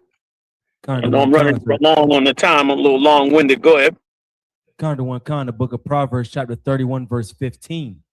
She riseth up, Salaki, she riseth also while it is yet night. Go ahead. And giveth meat to her husband. It's like right. Read it again. She riseth also while it is yet night, and giveth meat to her household. And like that's not a lazy woman. That is not a lazy woman. You understand? The white man done put so much chemicals in these foods, you could hardly get through a day. You know what I mean? Without 10 drugs to finish the damn day. But you need a sister whose spirit is you can work with. And both of y'all work together. A lot of brothers lazy too. You know what I mean? And so you got to fight that demon. That old lazy demon, fight that demon. But this sister Catherine, she wasn't like that. She got them kids out to school every day. You know what I'm saying? Got them in and out of 2-bedroom house. That means 1 bathroom, maybe 2. You got 9 kids going out the door with 2 bathrooms, maybe 1. You all up in the mix. You understand? You got 5 breakfasts to make every day. And you got to work too. Which means them girls learned how to fix food and everything quickly. So they could help out feeding them boys. Maybe them boys had to learn it as well. The point I'm saying is that's the spirit we got to take back. We lost that spirit. That spirit, our sisters lost that spirit. If you coming in the truth and you a sister in the truth, you go back and get that spirit. Go back and pray to the Most High and ask the Lord, put that spirit back on me. Give me that Sarah spirit. Give me that Catherine spirit. Let me have that. Let me be successful in it. You know what I'm saying? And ask the Lord to fix that brother if he got issues too. Come on, brother, read on real quick. Con to one concert, and a portion to her maidens. And a portion to her maidens, meaning she tries to make sure her whole house is taken care of, man. Go ahead. She considereth a field and buyeth it. Right, she is a wise woman, man. She gonna consider a field.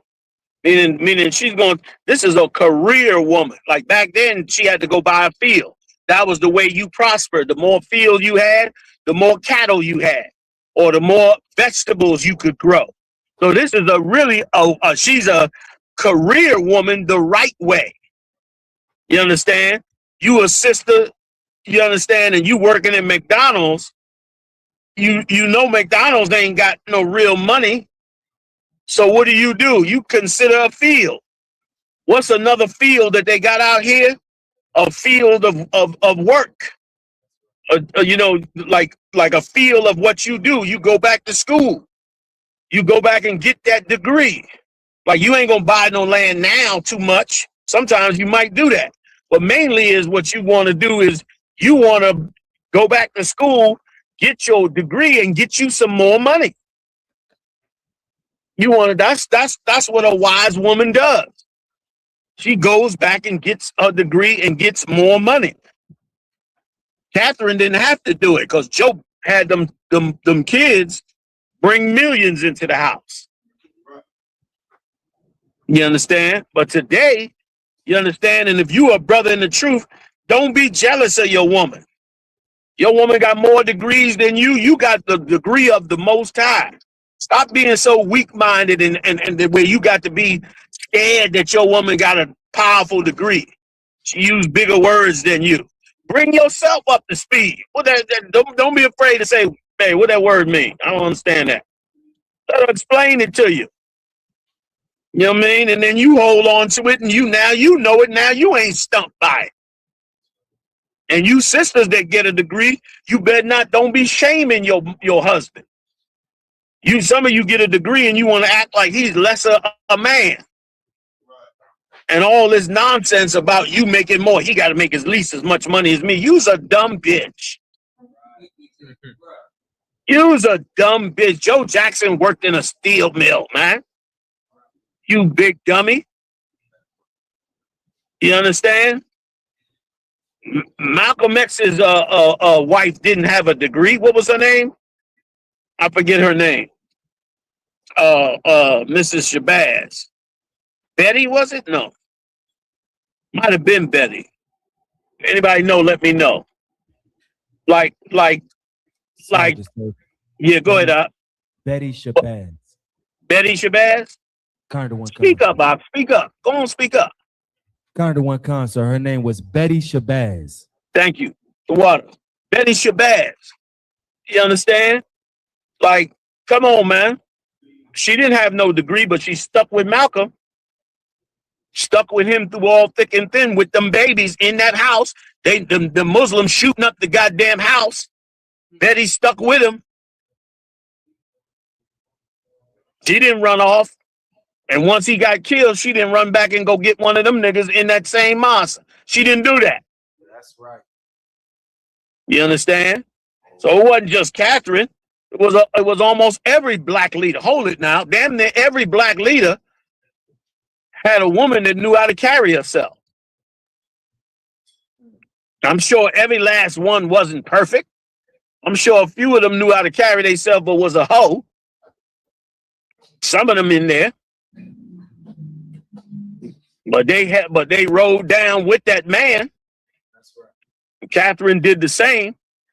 So if you got a degree, sis, stop. Don't be flossing on your husband with your degree. That don't give you authority over your husband. Respect that man. Respect his dignity, man. Keep his dignity together. You keep a man's dignity together, you be shocked what a man could do. You be shocked what a black man or Latino man. I give it to the Latinos too, huh? Big shout out to the tribe of Issachar. Issachar's households be in order in many cases. That's undeniable, brother. They be out there. That rib got them babies. One in the stroller, one strapped to her chest.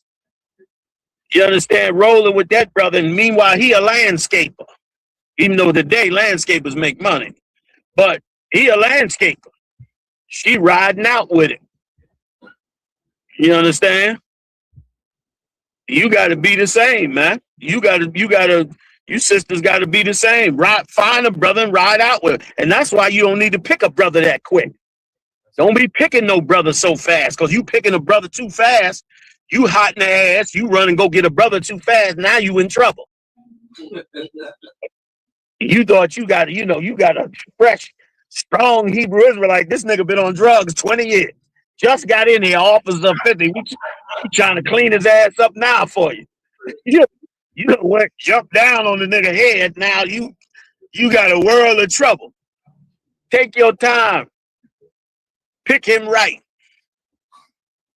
And ride out with him. It's better to ride out with the problems than abandon the problems and trying to build something new. Right. You end up 40 years old, 50 years old in the church by yourself. Right. That ain't what we supposed to be doing. You know what I mean? Now let's switch. Can we switch over to Joe? I did want to get when I come back, hold this one for me in the side and remind me if it get close to 8 and I don't address it, or a little after 8 and I don't address it. Get me the scripture where Paul said, husbands love your wives and wives love your husbands and so forth. We'll read a little bit of that as well, because all of that is pertaining to the family, man. Oh man, I might be low. I'm gonna try to plug in. Y'all let me know if I get disconnected, because I'm running out of juice on this battery. Let me get it in, and we'll talk a little bit about Joe. Bear with me 1 second, yo.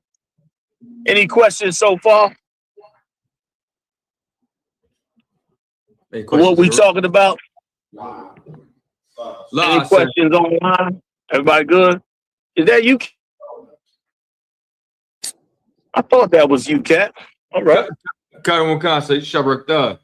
Yeah, it was a good dog. Okay. All right, so we good to go. Looks like so far, all right? It might click off, but we know what to do.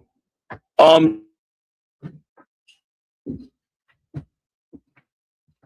believe it just clicked.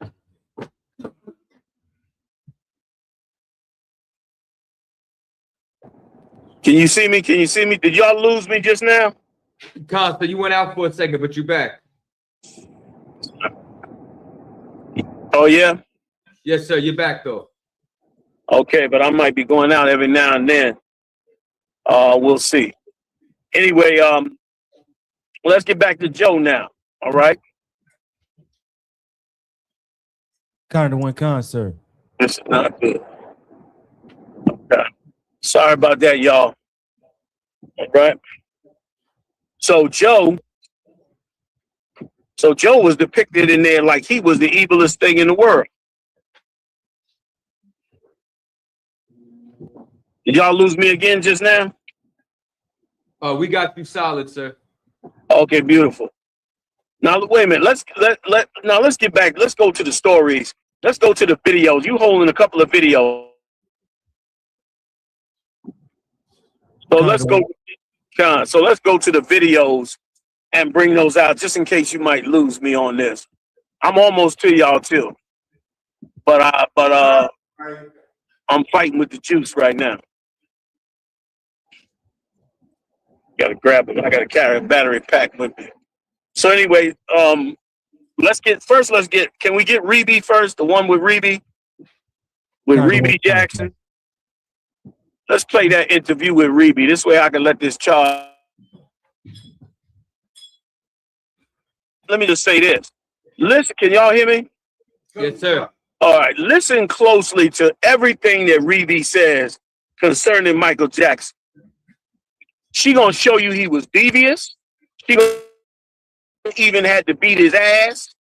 You understand? They changed that whole scenario in that movie to make money and launch that little sodomite's career. That was totally a lie. The way they portrayed that brother, man, when he had done something most brothers dream of doing. Like how many black families have 8 successful entertainers in their family, or 8 successful? It is ridiculous, the idea that Joe Jackson was so damn evil, and it was a lie, which Reby is going to bring out now. The scriptures say, in the mouth of 2 witnesses. Reby going to say it, and so is Janet going to say it. Both of them going to say it.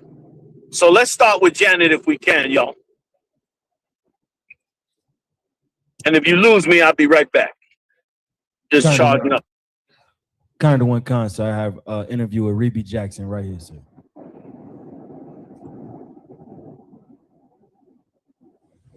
$2,300 Jackson Street, in that little house. I was born in that house, the only one born in that house. We had 2 bedrooms in our home, and I and my sisters, Janet and LaToya, slept in the living room. We had a couch that led out into a bed. My brothers slept in one room, and that room had triple bunk beds, and they slept on the bunk beds. And then my parents slept in the other room. Tito and Jermaine. So that's 2 bunk beds. Marlon and Michael had 3 beds on each side, all 6 in one room. It's supposed to bond you together, and that's what Joe was trying.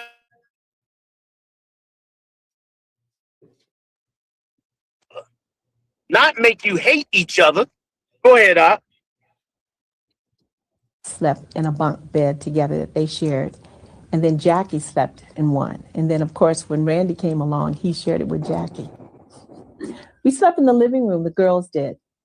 And we had a couch that led out into a bed.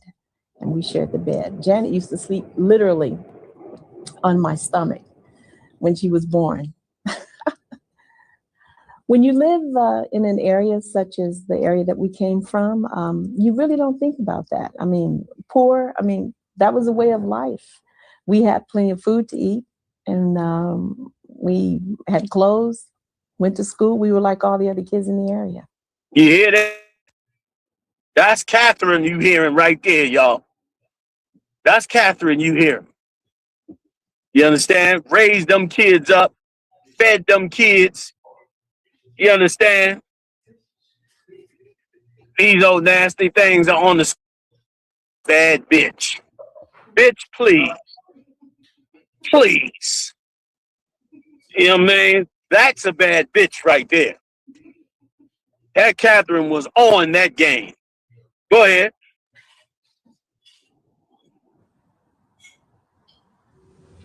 When Michael was first born, he was like all the other kids. The only difference that he had as he began to get older was that he was extremely mischievous, rambunctious.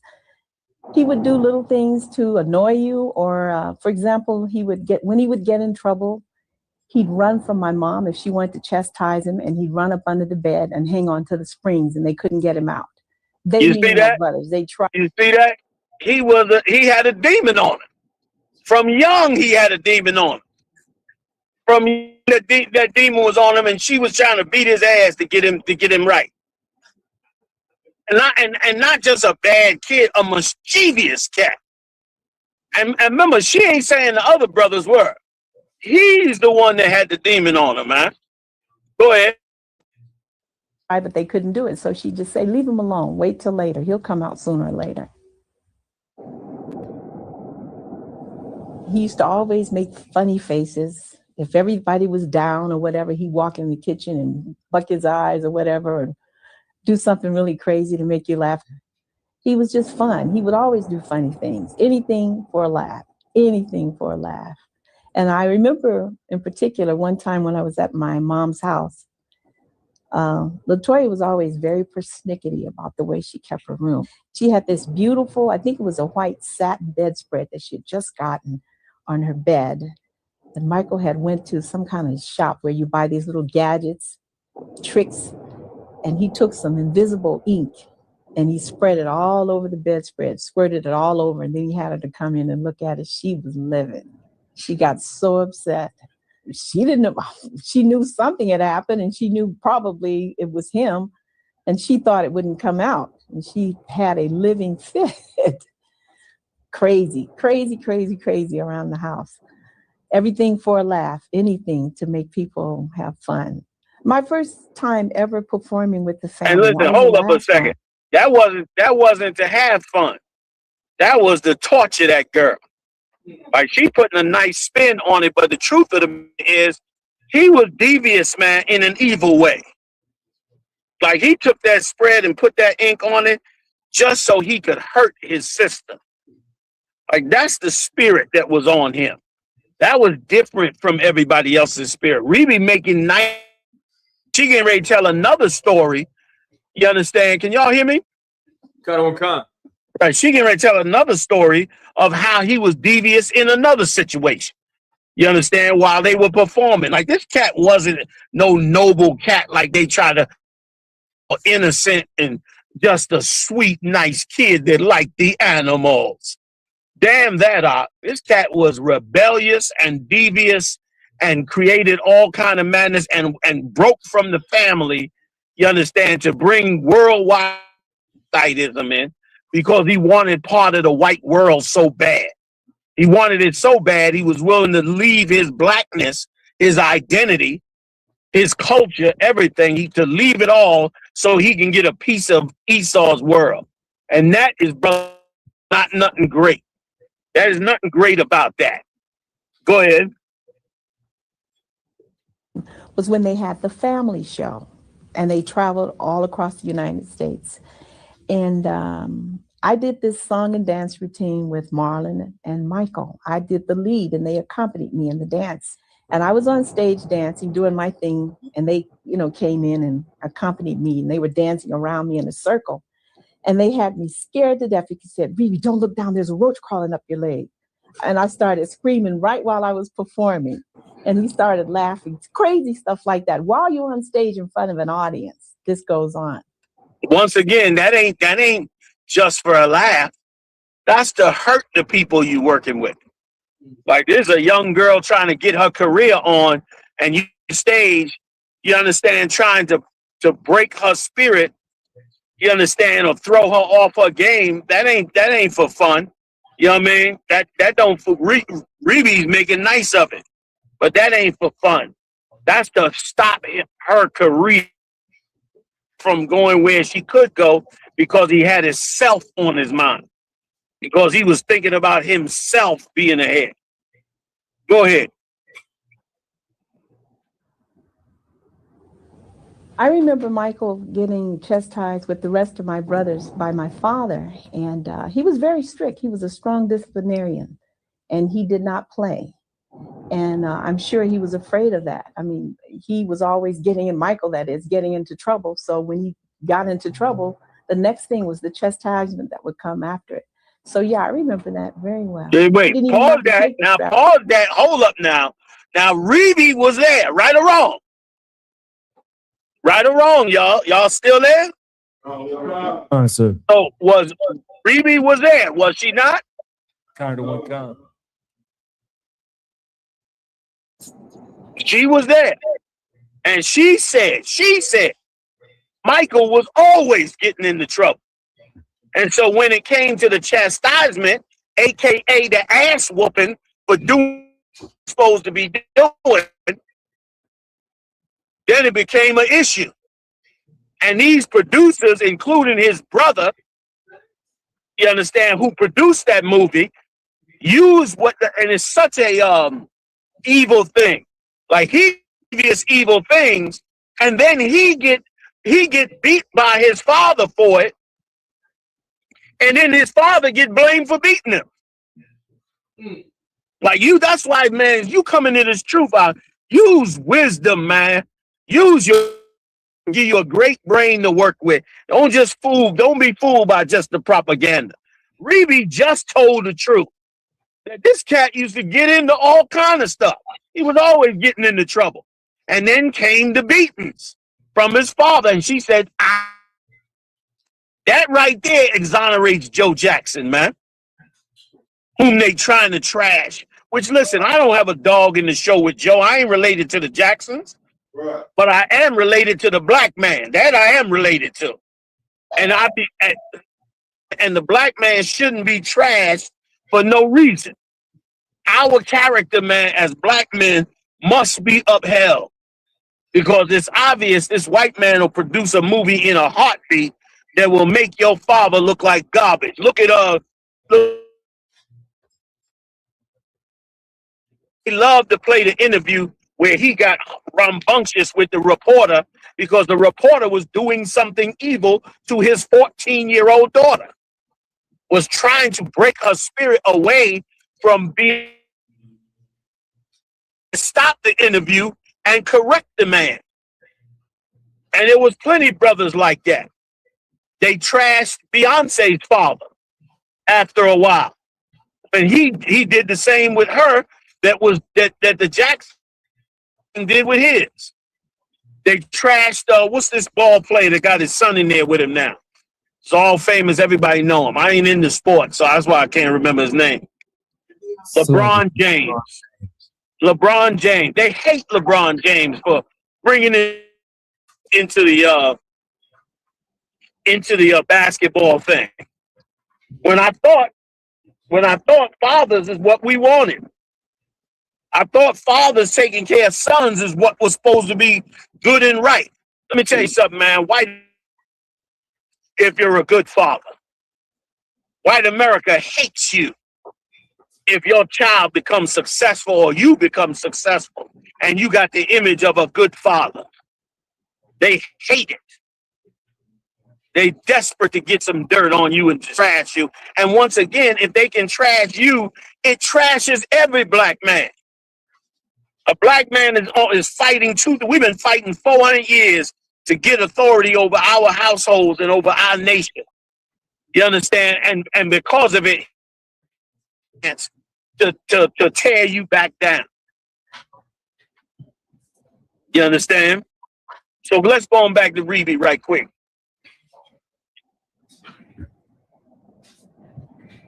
All you have to do is look at you like this.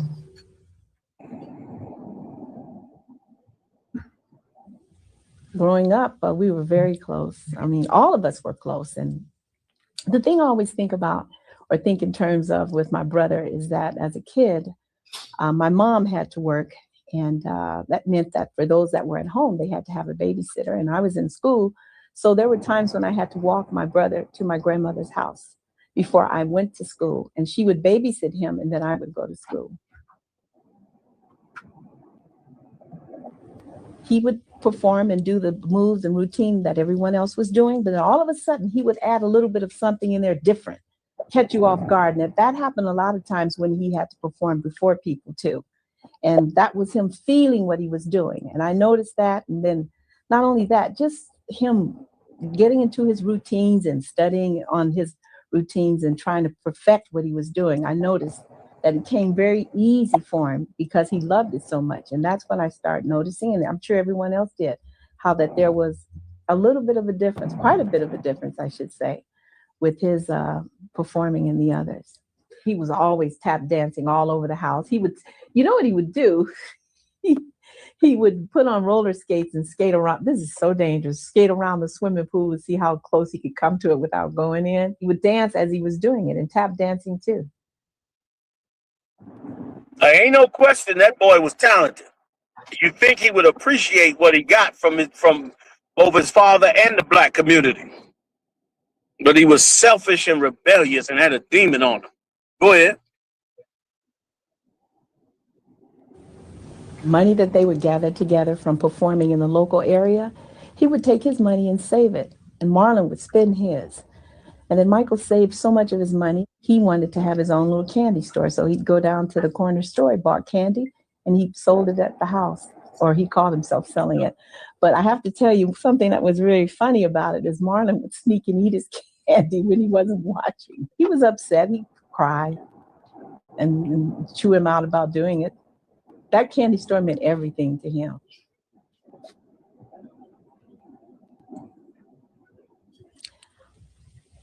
When I first heard it, I couldn't believe it. And it was sort of exciting. And I went, wow, that's them? We can stop with Reby right there. Can you bring up Michael for me? I mean, not Michael, I'm sorry. Bring up Janet. Let's bring up Janet right quick and let's get Janet up in the game. Any questions? Anybody got any questions on it? It's obvious that this was an assault on the black man and the black community. Joe Jackson should have been celebrated. Instead, he got falsely accused of beating his kids when his kids was the ones that was out of order. His kid, rather. Not kids, but that kid. And once again, a father knows his kids. If you know from young you got one son and he's very rebellious, you're going to focus in on him. You're going to try to make sure that you keep him in line. Without Joe Jackson, Michael Jackson would have never been able to take that talent that he had. That's right. To the heights that he took it to. Hell, you was running around with a monkey and a giraffe. Right. What was you going to do? Well, where was you going with that? Nowhere.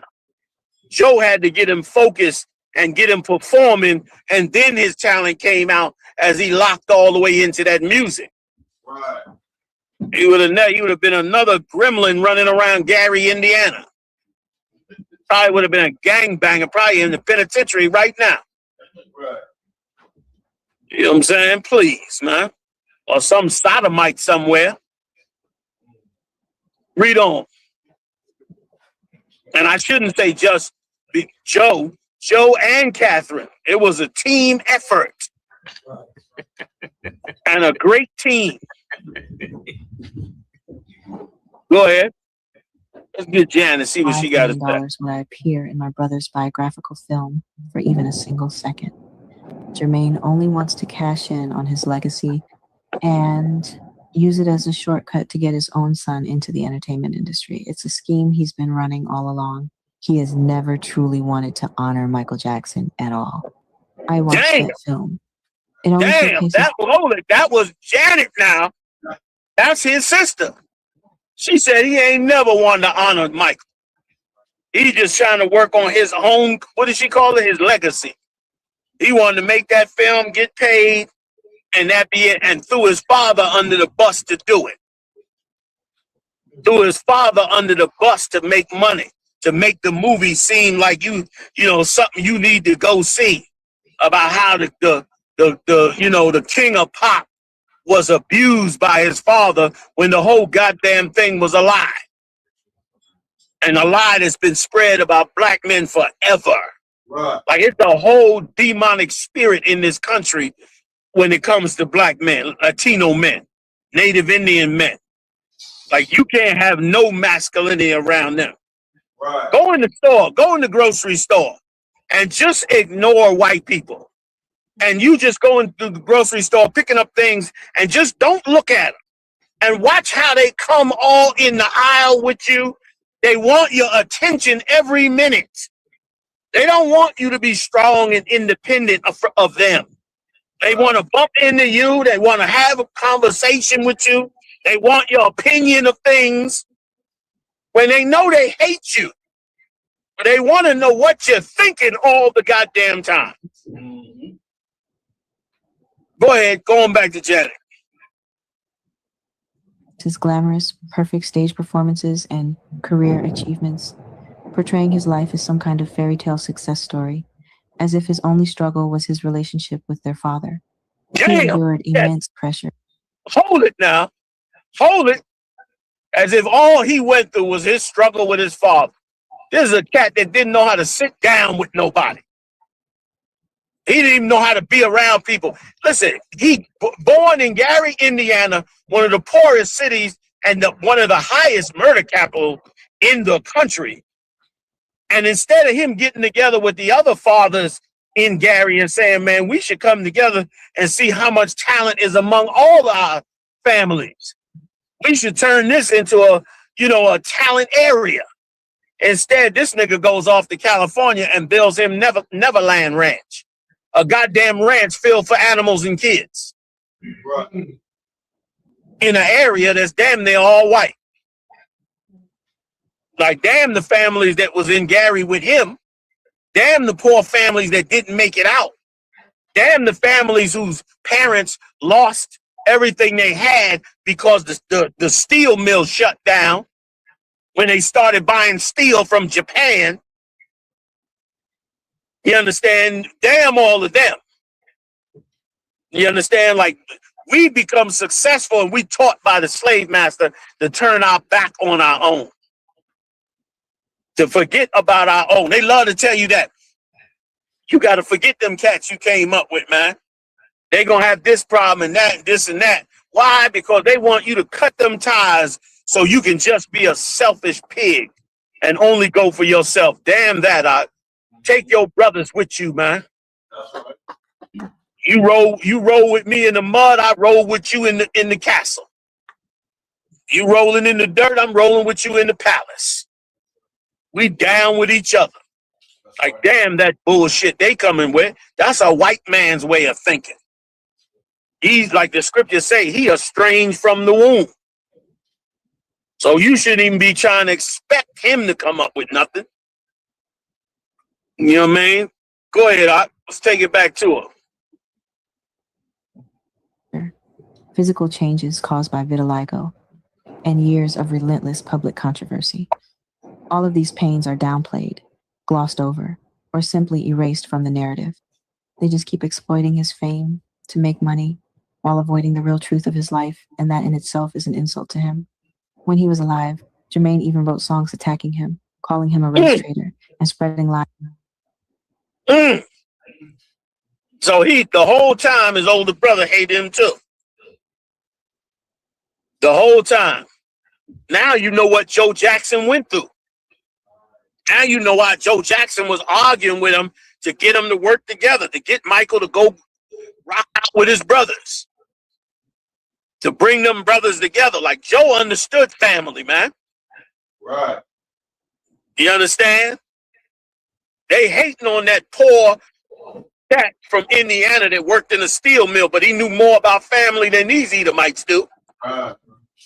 Than these Epstein file bastards. He knew more about family than them. He understood for them that they should have stuck together and had somebody to watch over them. If you believe the movie at all. Instead, they turned around and trashed the man. And trashed every other black man that went through this. Or will go through it in the near future.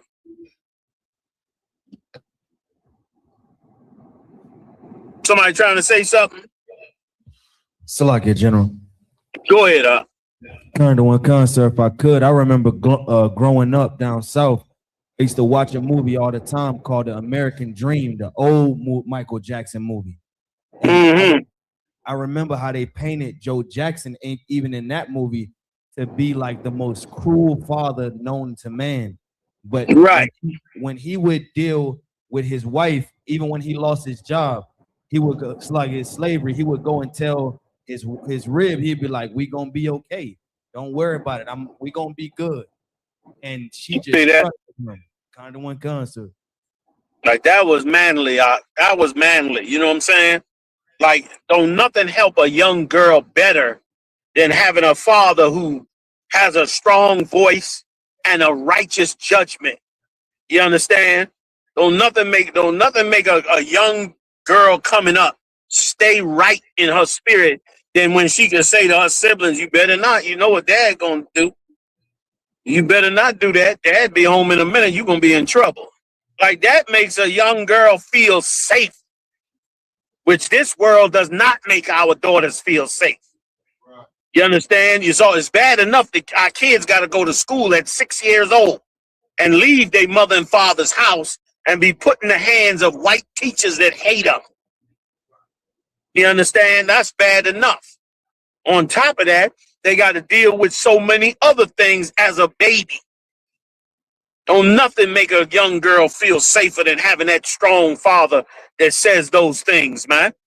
But he been portrayed like such a brute and a beater and a torturer and an evil man that he don't even get a chance to do it right and masculine.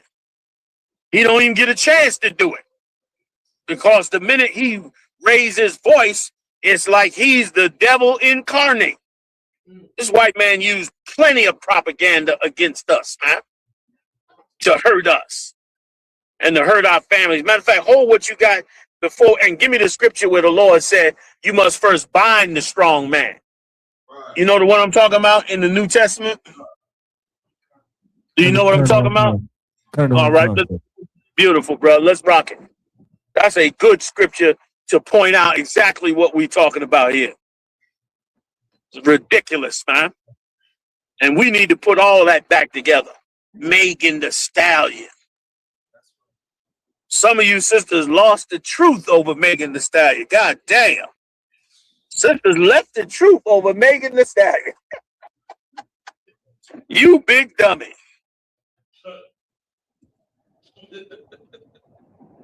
And any brother that left the truth over Megan Thee Stallion, you was definitely a secret sodomite. You was like you leave the truth over Megan Thee Stallion argument, you has got to be a sodomite. You watch that nasty hoe in them booty shorts, and all you can think about is putting them booty shorts on your goddamn self. You nasty nigga. So somebody to trash Megan Thee Stallion, now you mad. Damn that. You got that scripture? Call it when you get it. Kind of one concert, the book of Mark. Go ahead. The book of Mark, chapter 3, verse 27. No man can enter into a strong man's house. See that? A strong man's house, you can't get in there, man. You can't divide that family. You can't harm nobody. You can't poison nobody. Because a strong man, all the family gonna go looking at him before they go listening to your dumb ass. They're gonna say, well, let me check with my dad. Let me check with my father. Or the wife gonna say, go check with your father. You understand? Go ahead. And spoil his goods. And steal all his goods. You can't do that in a strong man's house unless you do something first. Go ahead, Al. Kind of one kind. Except he will first bind the strong man. First, you got to bind the strong man. You want to know how come they destroying our sons and daughters? Because they done put out enough propaganda to bind your hands. Enough propaganda to teach your woman to never trust you, to guide her in the right direction, to make your home stable, to make it strong, never guide you on how you ought to be with a sister, how you to cherish her, look at her preciously and correct the hell out of her in her wrong if she's wrong, but how to be just with her. They ain't never gonna show you that. And because they hide that from you, our families are overthrown.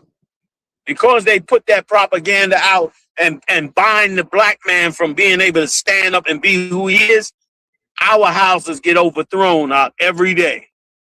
Every day. Because they spend millions of dollars and put 4 or 5 whores up on a stage singing and partying and showing your daughter how to be a nasty whore, or your son how to have no regard for a young woman. It's hard for a nigga that grow up in a house with Catherine to treat a woman terribly. Usually a man that treat a woman terribly, their mother was, was caught up into whatever she was caught up into. Part of Esau's kingdom.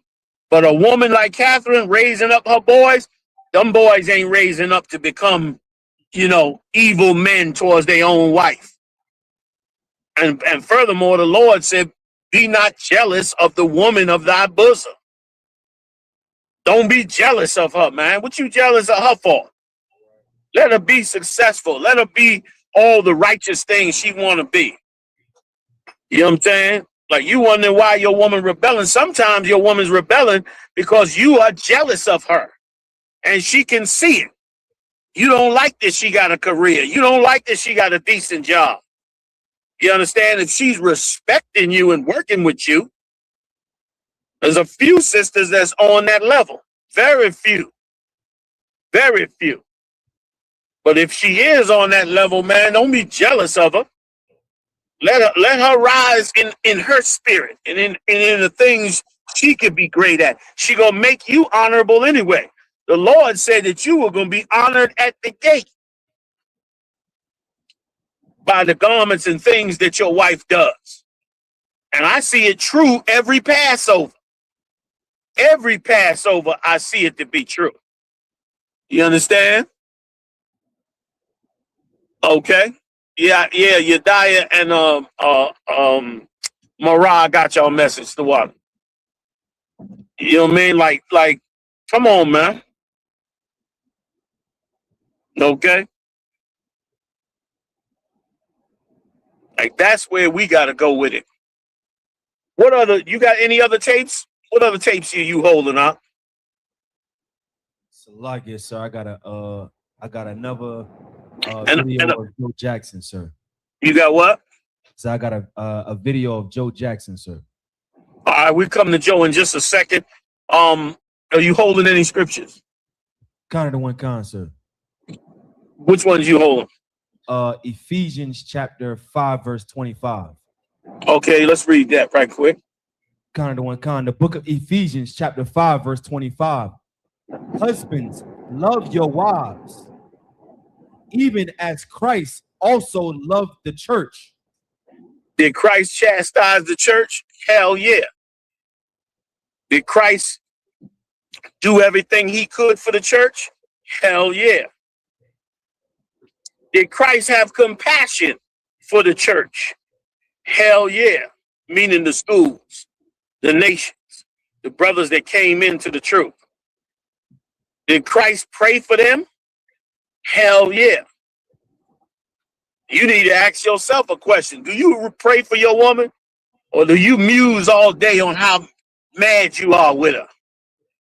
Do you go to the Lord and say, Lord, help this sister to see the things that I'm saying in righteousness and help me to see where she's missing it at? Like, do you care enough about your rib to call on the Lord? And the same for you sisters, man. When that temptation comes for you to go sleep with that cat on the job, do you care enough about your marriage or that brother, you understand, like Christ did, to be single-hearted towards him? To say, hell no.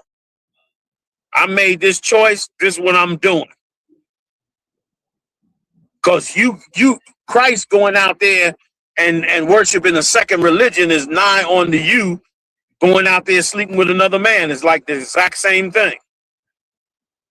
And you got to be strong enough for that to not happen. Not to be seduced to that, because that's what's coming out the walls. Like I mentioned on the other up in Chicago on the podcast, that line by Pharrell was so evil. To just straight up and tell sisters, cheat on your man, that's how you get ahead. Like, that went into the minds of millions of young girls. And you got to fight that demon. And you got to be an example against that demon. Like, the sisters in the truth should be examples to push up against that demon. Because you push up against that demon, and it'll reveal any sister that's not in the truth, that's not real. she get exposed. You understand? She'll get exposed. Good. So that's the route you got to go. All right. Go ahead and finish that scripture. Kind of one concert. And gave himself for it. And gave himself for it. Boy, oh boy. Like you can't tell me Joe Jackson didn't give himself for that family. He didn't get in that steel mill and work his ass off teaching them kids how to sing and dance. You understand? For himself alone. He did it for them as well. Had them in his mind. Had them so much on their mind, they had to turn around. They had to turn around and even put it in the movie somewhat about how much he cared about rolling with his family. You understand? So it's damn ridiculous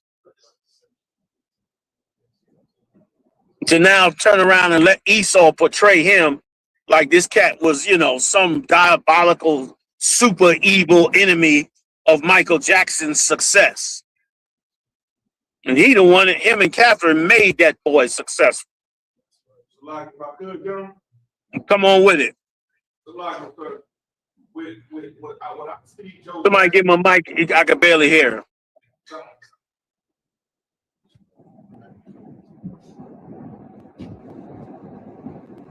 Yeah, sir. What I see, can you hear me, gentlemen? I hear you clear now. What I see that Joe Jackson was able to do with them kids, General, was he was able to cure ADHD.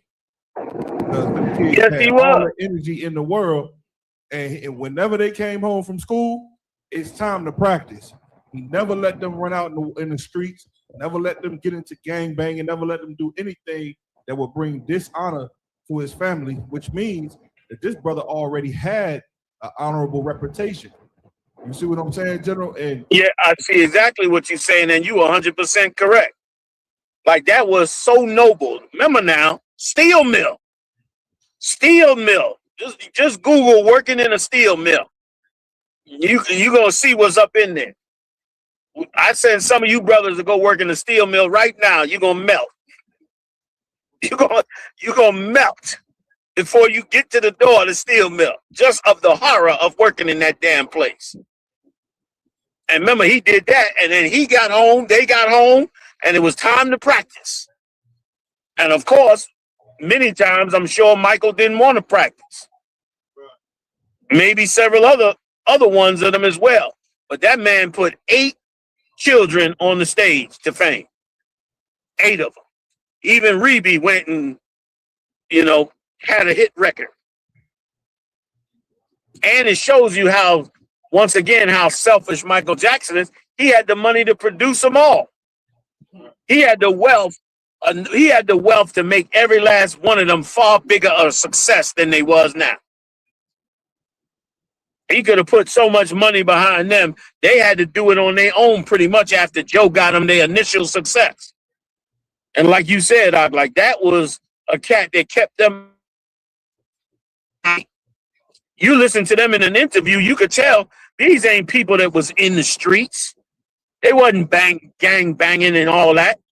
And even in the interview with Stephanie Mills said that Michael Jackson did not do drugs before he had his hair burnt up. He didn't use no drugs. So he wasn't caught up. And he wasn't caught up because Joe and Catherine kept him away from all that.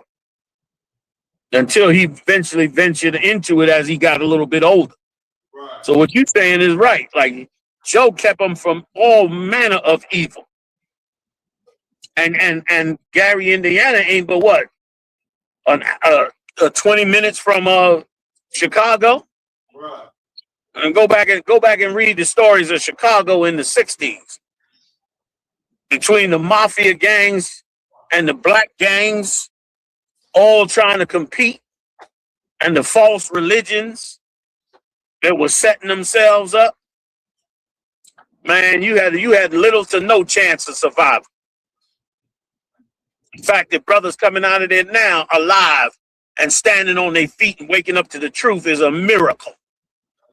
Is a miracle. And the brothers who's willing to be strong enough to fight for those brothers to do those things, that's who gets demonized. That's who gets demonized, like Christ, the king who was demonized for helping them brothers and sisters. You know what I'm saying? And let me tell you something, it's a demon that comes with fame. And that demon, and Joseph experienced that demon. And Joseph the Lord reversed Joseph's fortune over that. Now I'm going to show you the reverse of the Jackson 5. When Joseph's brothers saw that the Lord was going to bless Joseph and rise him above them, they got together and sold him. They went to get rid of him. Like there's a demon that comes on brothers when they see another brother rise and become successful. They want to tear that brother down and they want to get rid of him. So that their success doesn't. That's why they all up in that music industry hating each other.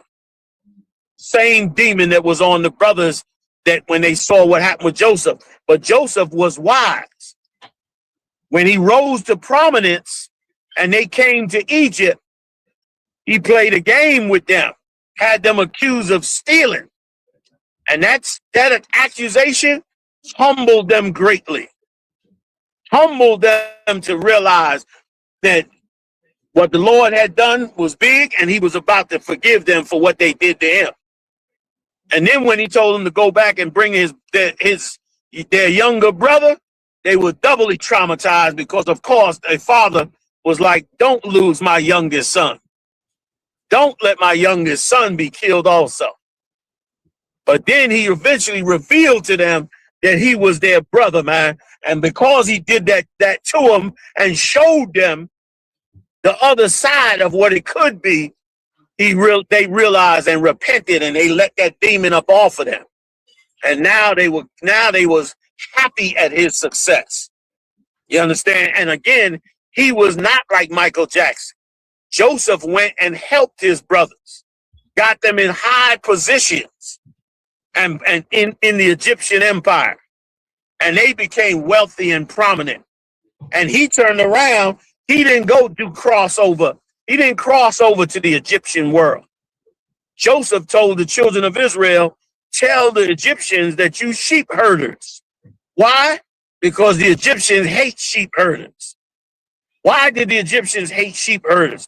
For the same reason they hated Joe Jackson in America. Because he's poor and he works a poor, suffering job.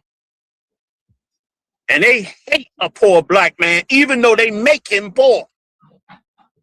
But Joseph didn't want his brothers to get caught up. So he told them, tell the Egyptians that you sheep herders. So they can move you away in Goshen by yourself. And he was wise. He was very wise.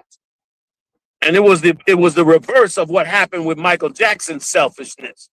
And Michael Jackson didn't think of them. He was forced to have to work with them instead. And the minute he got a chance to leave them and cut their throat and go ahead and just, go after his own goals and sell himself out and teach so many black kids that it's all right to be a transvestite, a man dressed up like a woman, you understand, with permanent lipstick and eyebrow pencil on your eyes, damn near tattooed on. Like that's what he taught. Meanwhile, he celebrated in the black community as the king of pop. He was talented. I don't take it from him. But he was an abomination before the Lord, and an abomination to the black man's character. That's right. You know what I'm saying?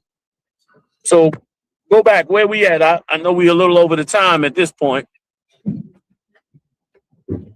So, like I said, we just finished the script, Ephesians 5. If you want to go back over that. No. I think at this point, man, we could go ahead and wrap it up. Well, let's play Joe Jackson, and then I'll come back. We'll wrap it up real quick. Give us a couple minutes. We'll tool up to get ready for the show tonight. All right, we're going back in again with the show tonight. The usual Wednesday night show. All right. So let's hear from Joe. Kind of one concert.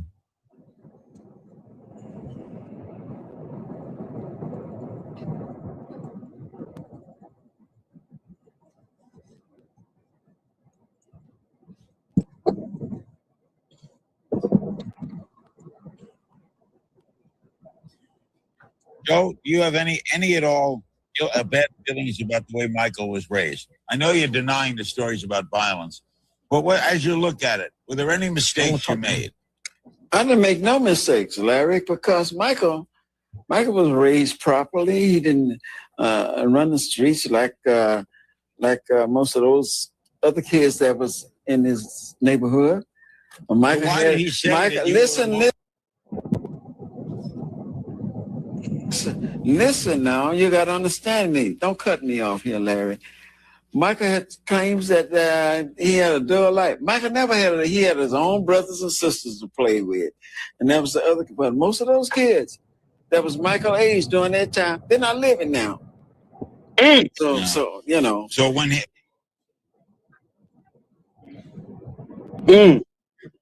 Now, he already denied the claims, but Larry King want to get him on something. Like, but was there some mistakes that you made? And he was right to not admit even if it was any mistakes. Because all they want is one tiny thing to hold on to so they can trash him as a person, man. And you saw his strong character. He told Larry, don't cut me off. Once again, he had to be strong to pull that household together. You understand? Now, of course, you know, I'm sure he still beat Michael's ass at different times. But he wasn't no monster up there like they trying to betray him. Go ahead. When he didn't he once say that you were physically, emotionally abusive to him? I've never been abusive to him. Never have. But did he say that?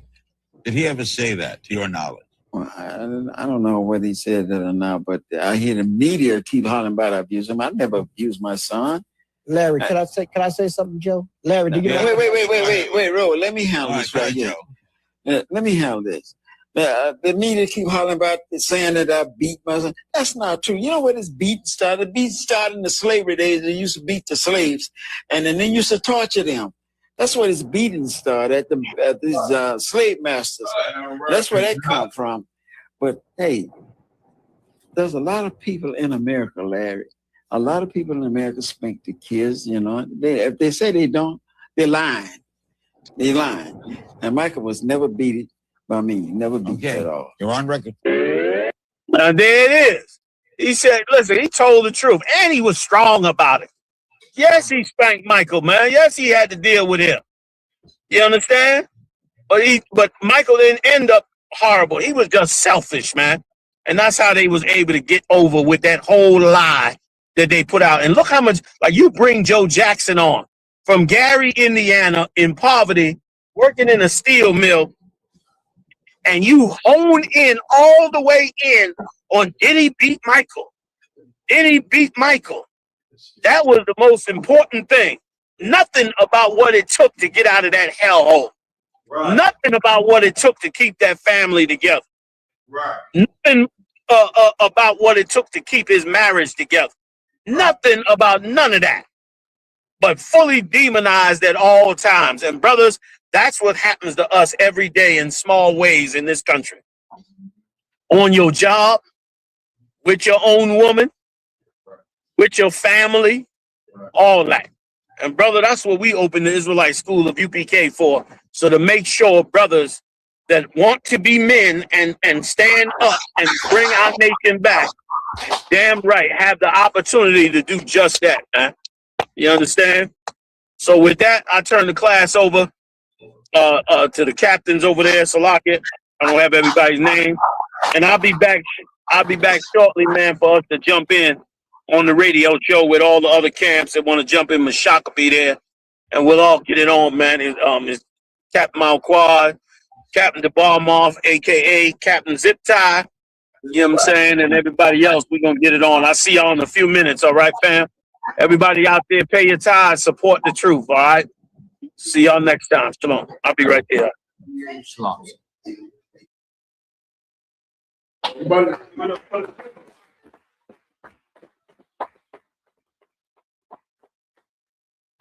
do a quick in the sisters. Men of Israel, Maja, we stand. Men of Israel, Mahdi, Bottom Spot, Mahdi, Barak, Yahanna. That's the time. We're going sorry, turn to face sisters. Agwafi, Amaju, Mr. Stan. Men of Israel, Amadi Shabbat, Amadi, Barak.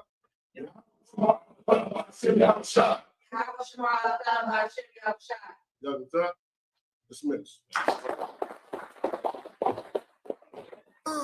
27 Club. All right, gang, let's really nail it this time. Here we go. A 1, a 2, a 1, 2, 3, 4. Been in this shit for some years. I ain't never left.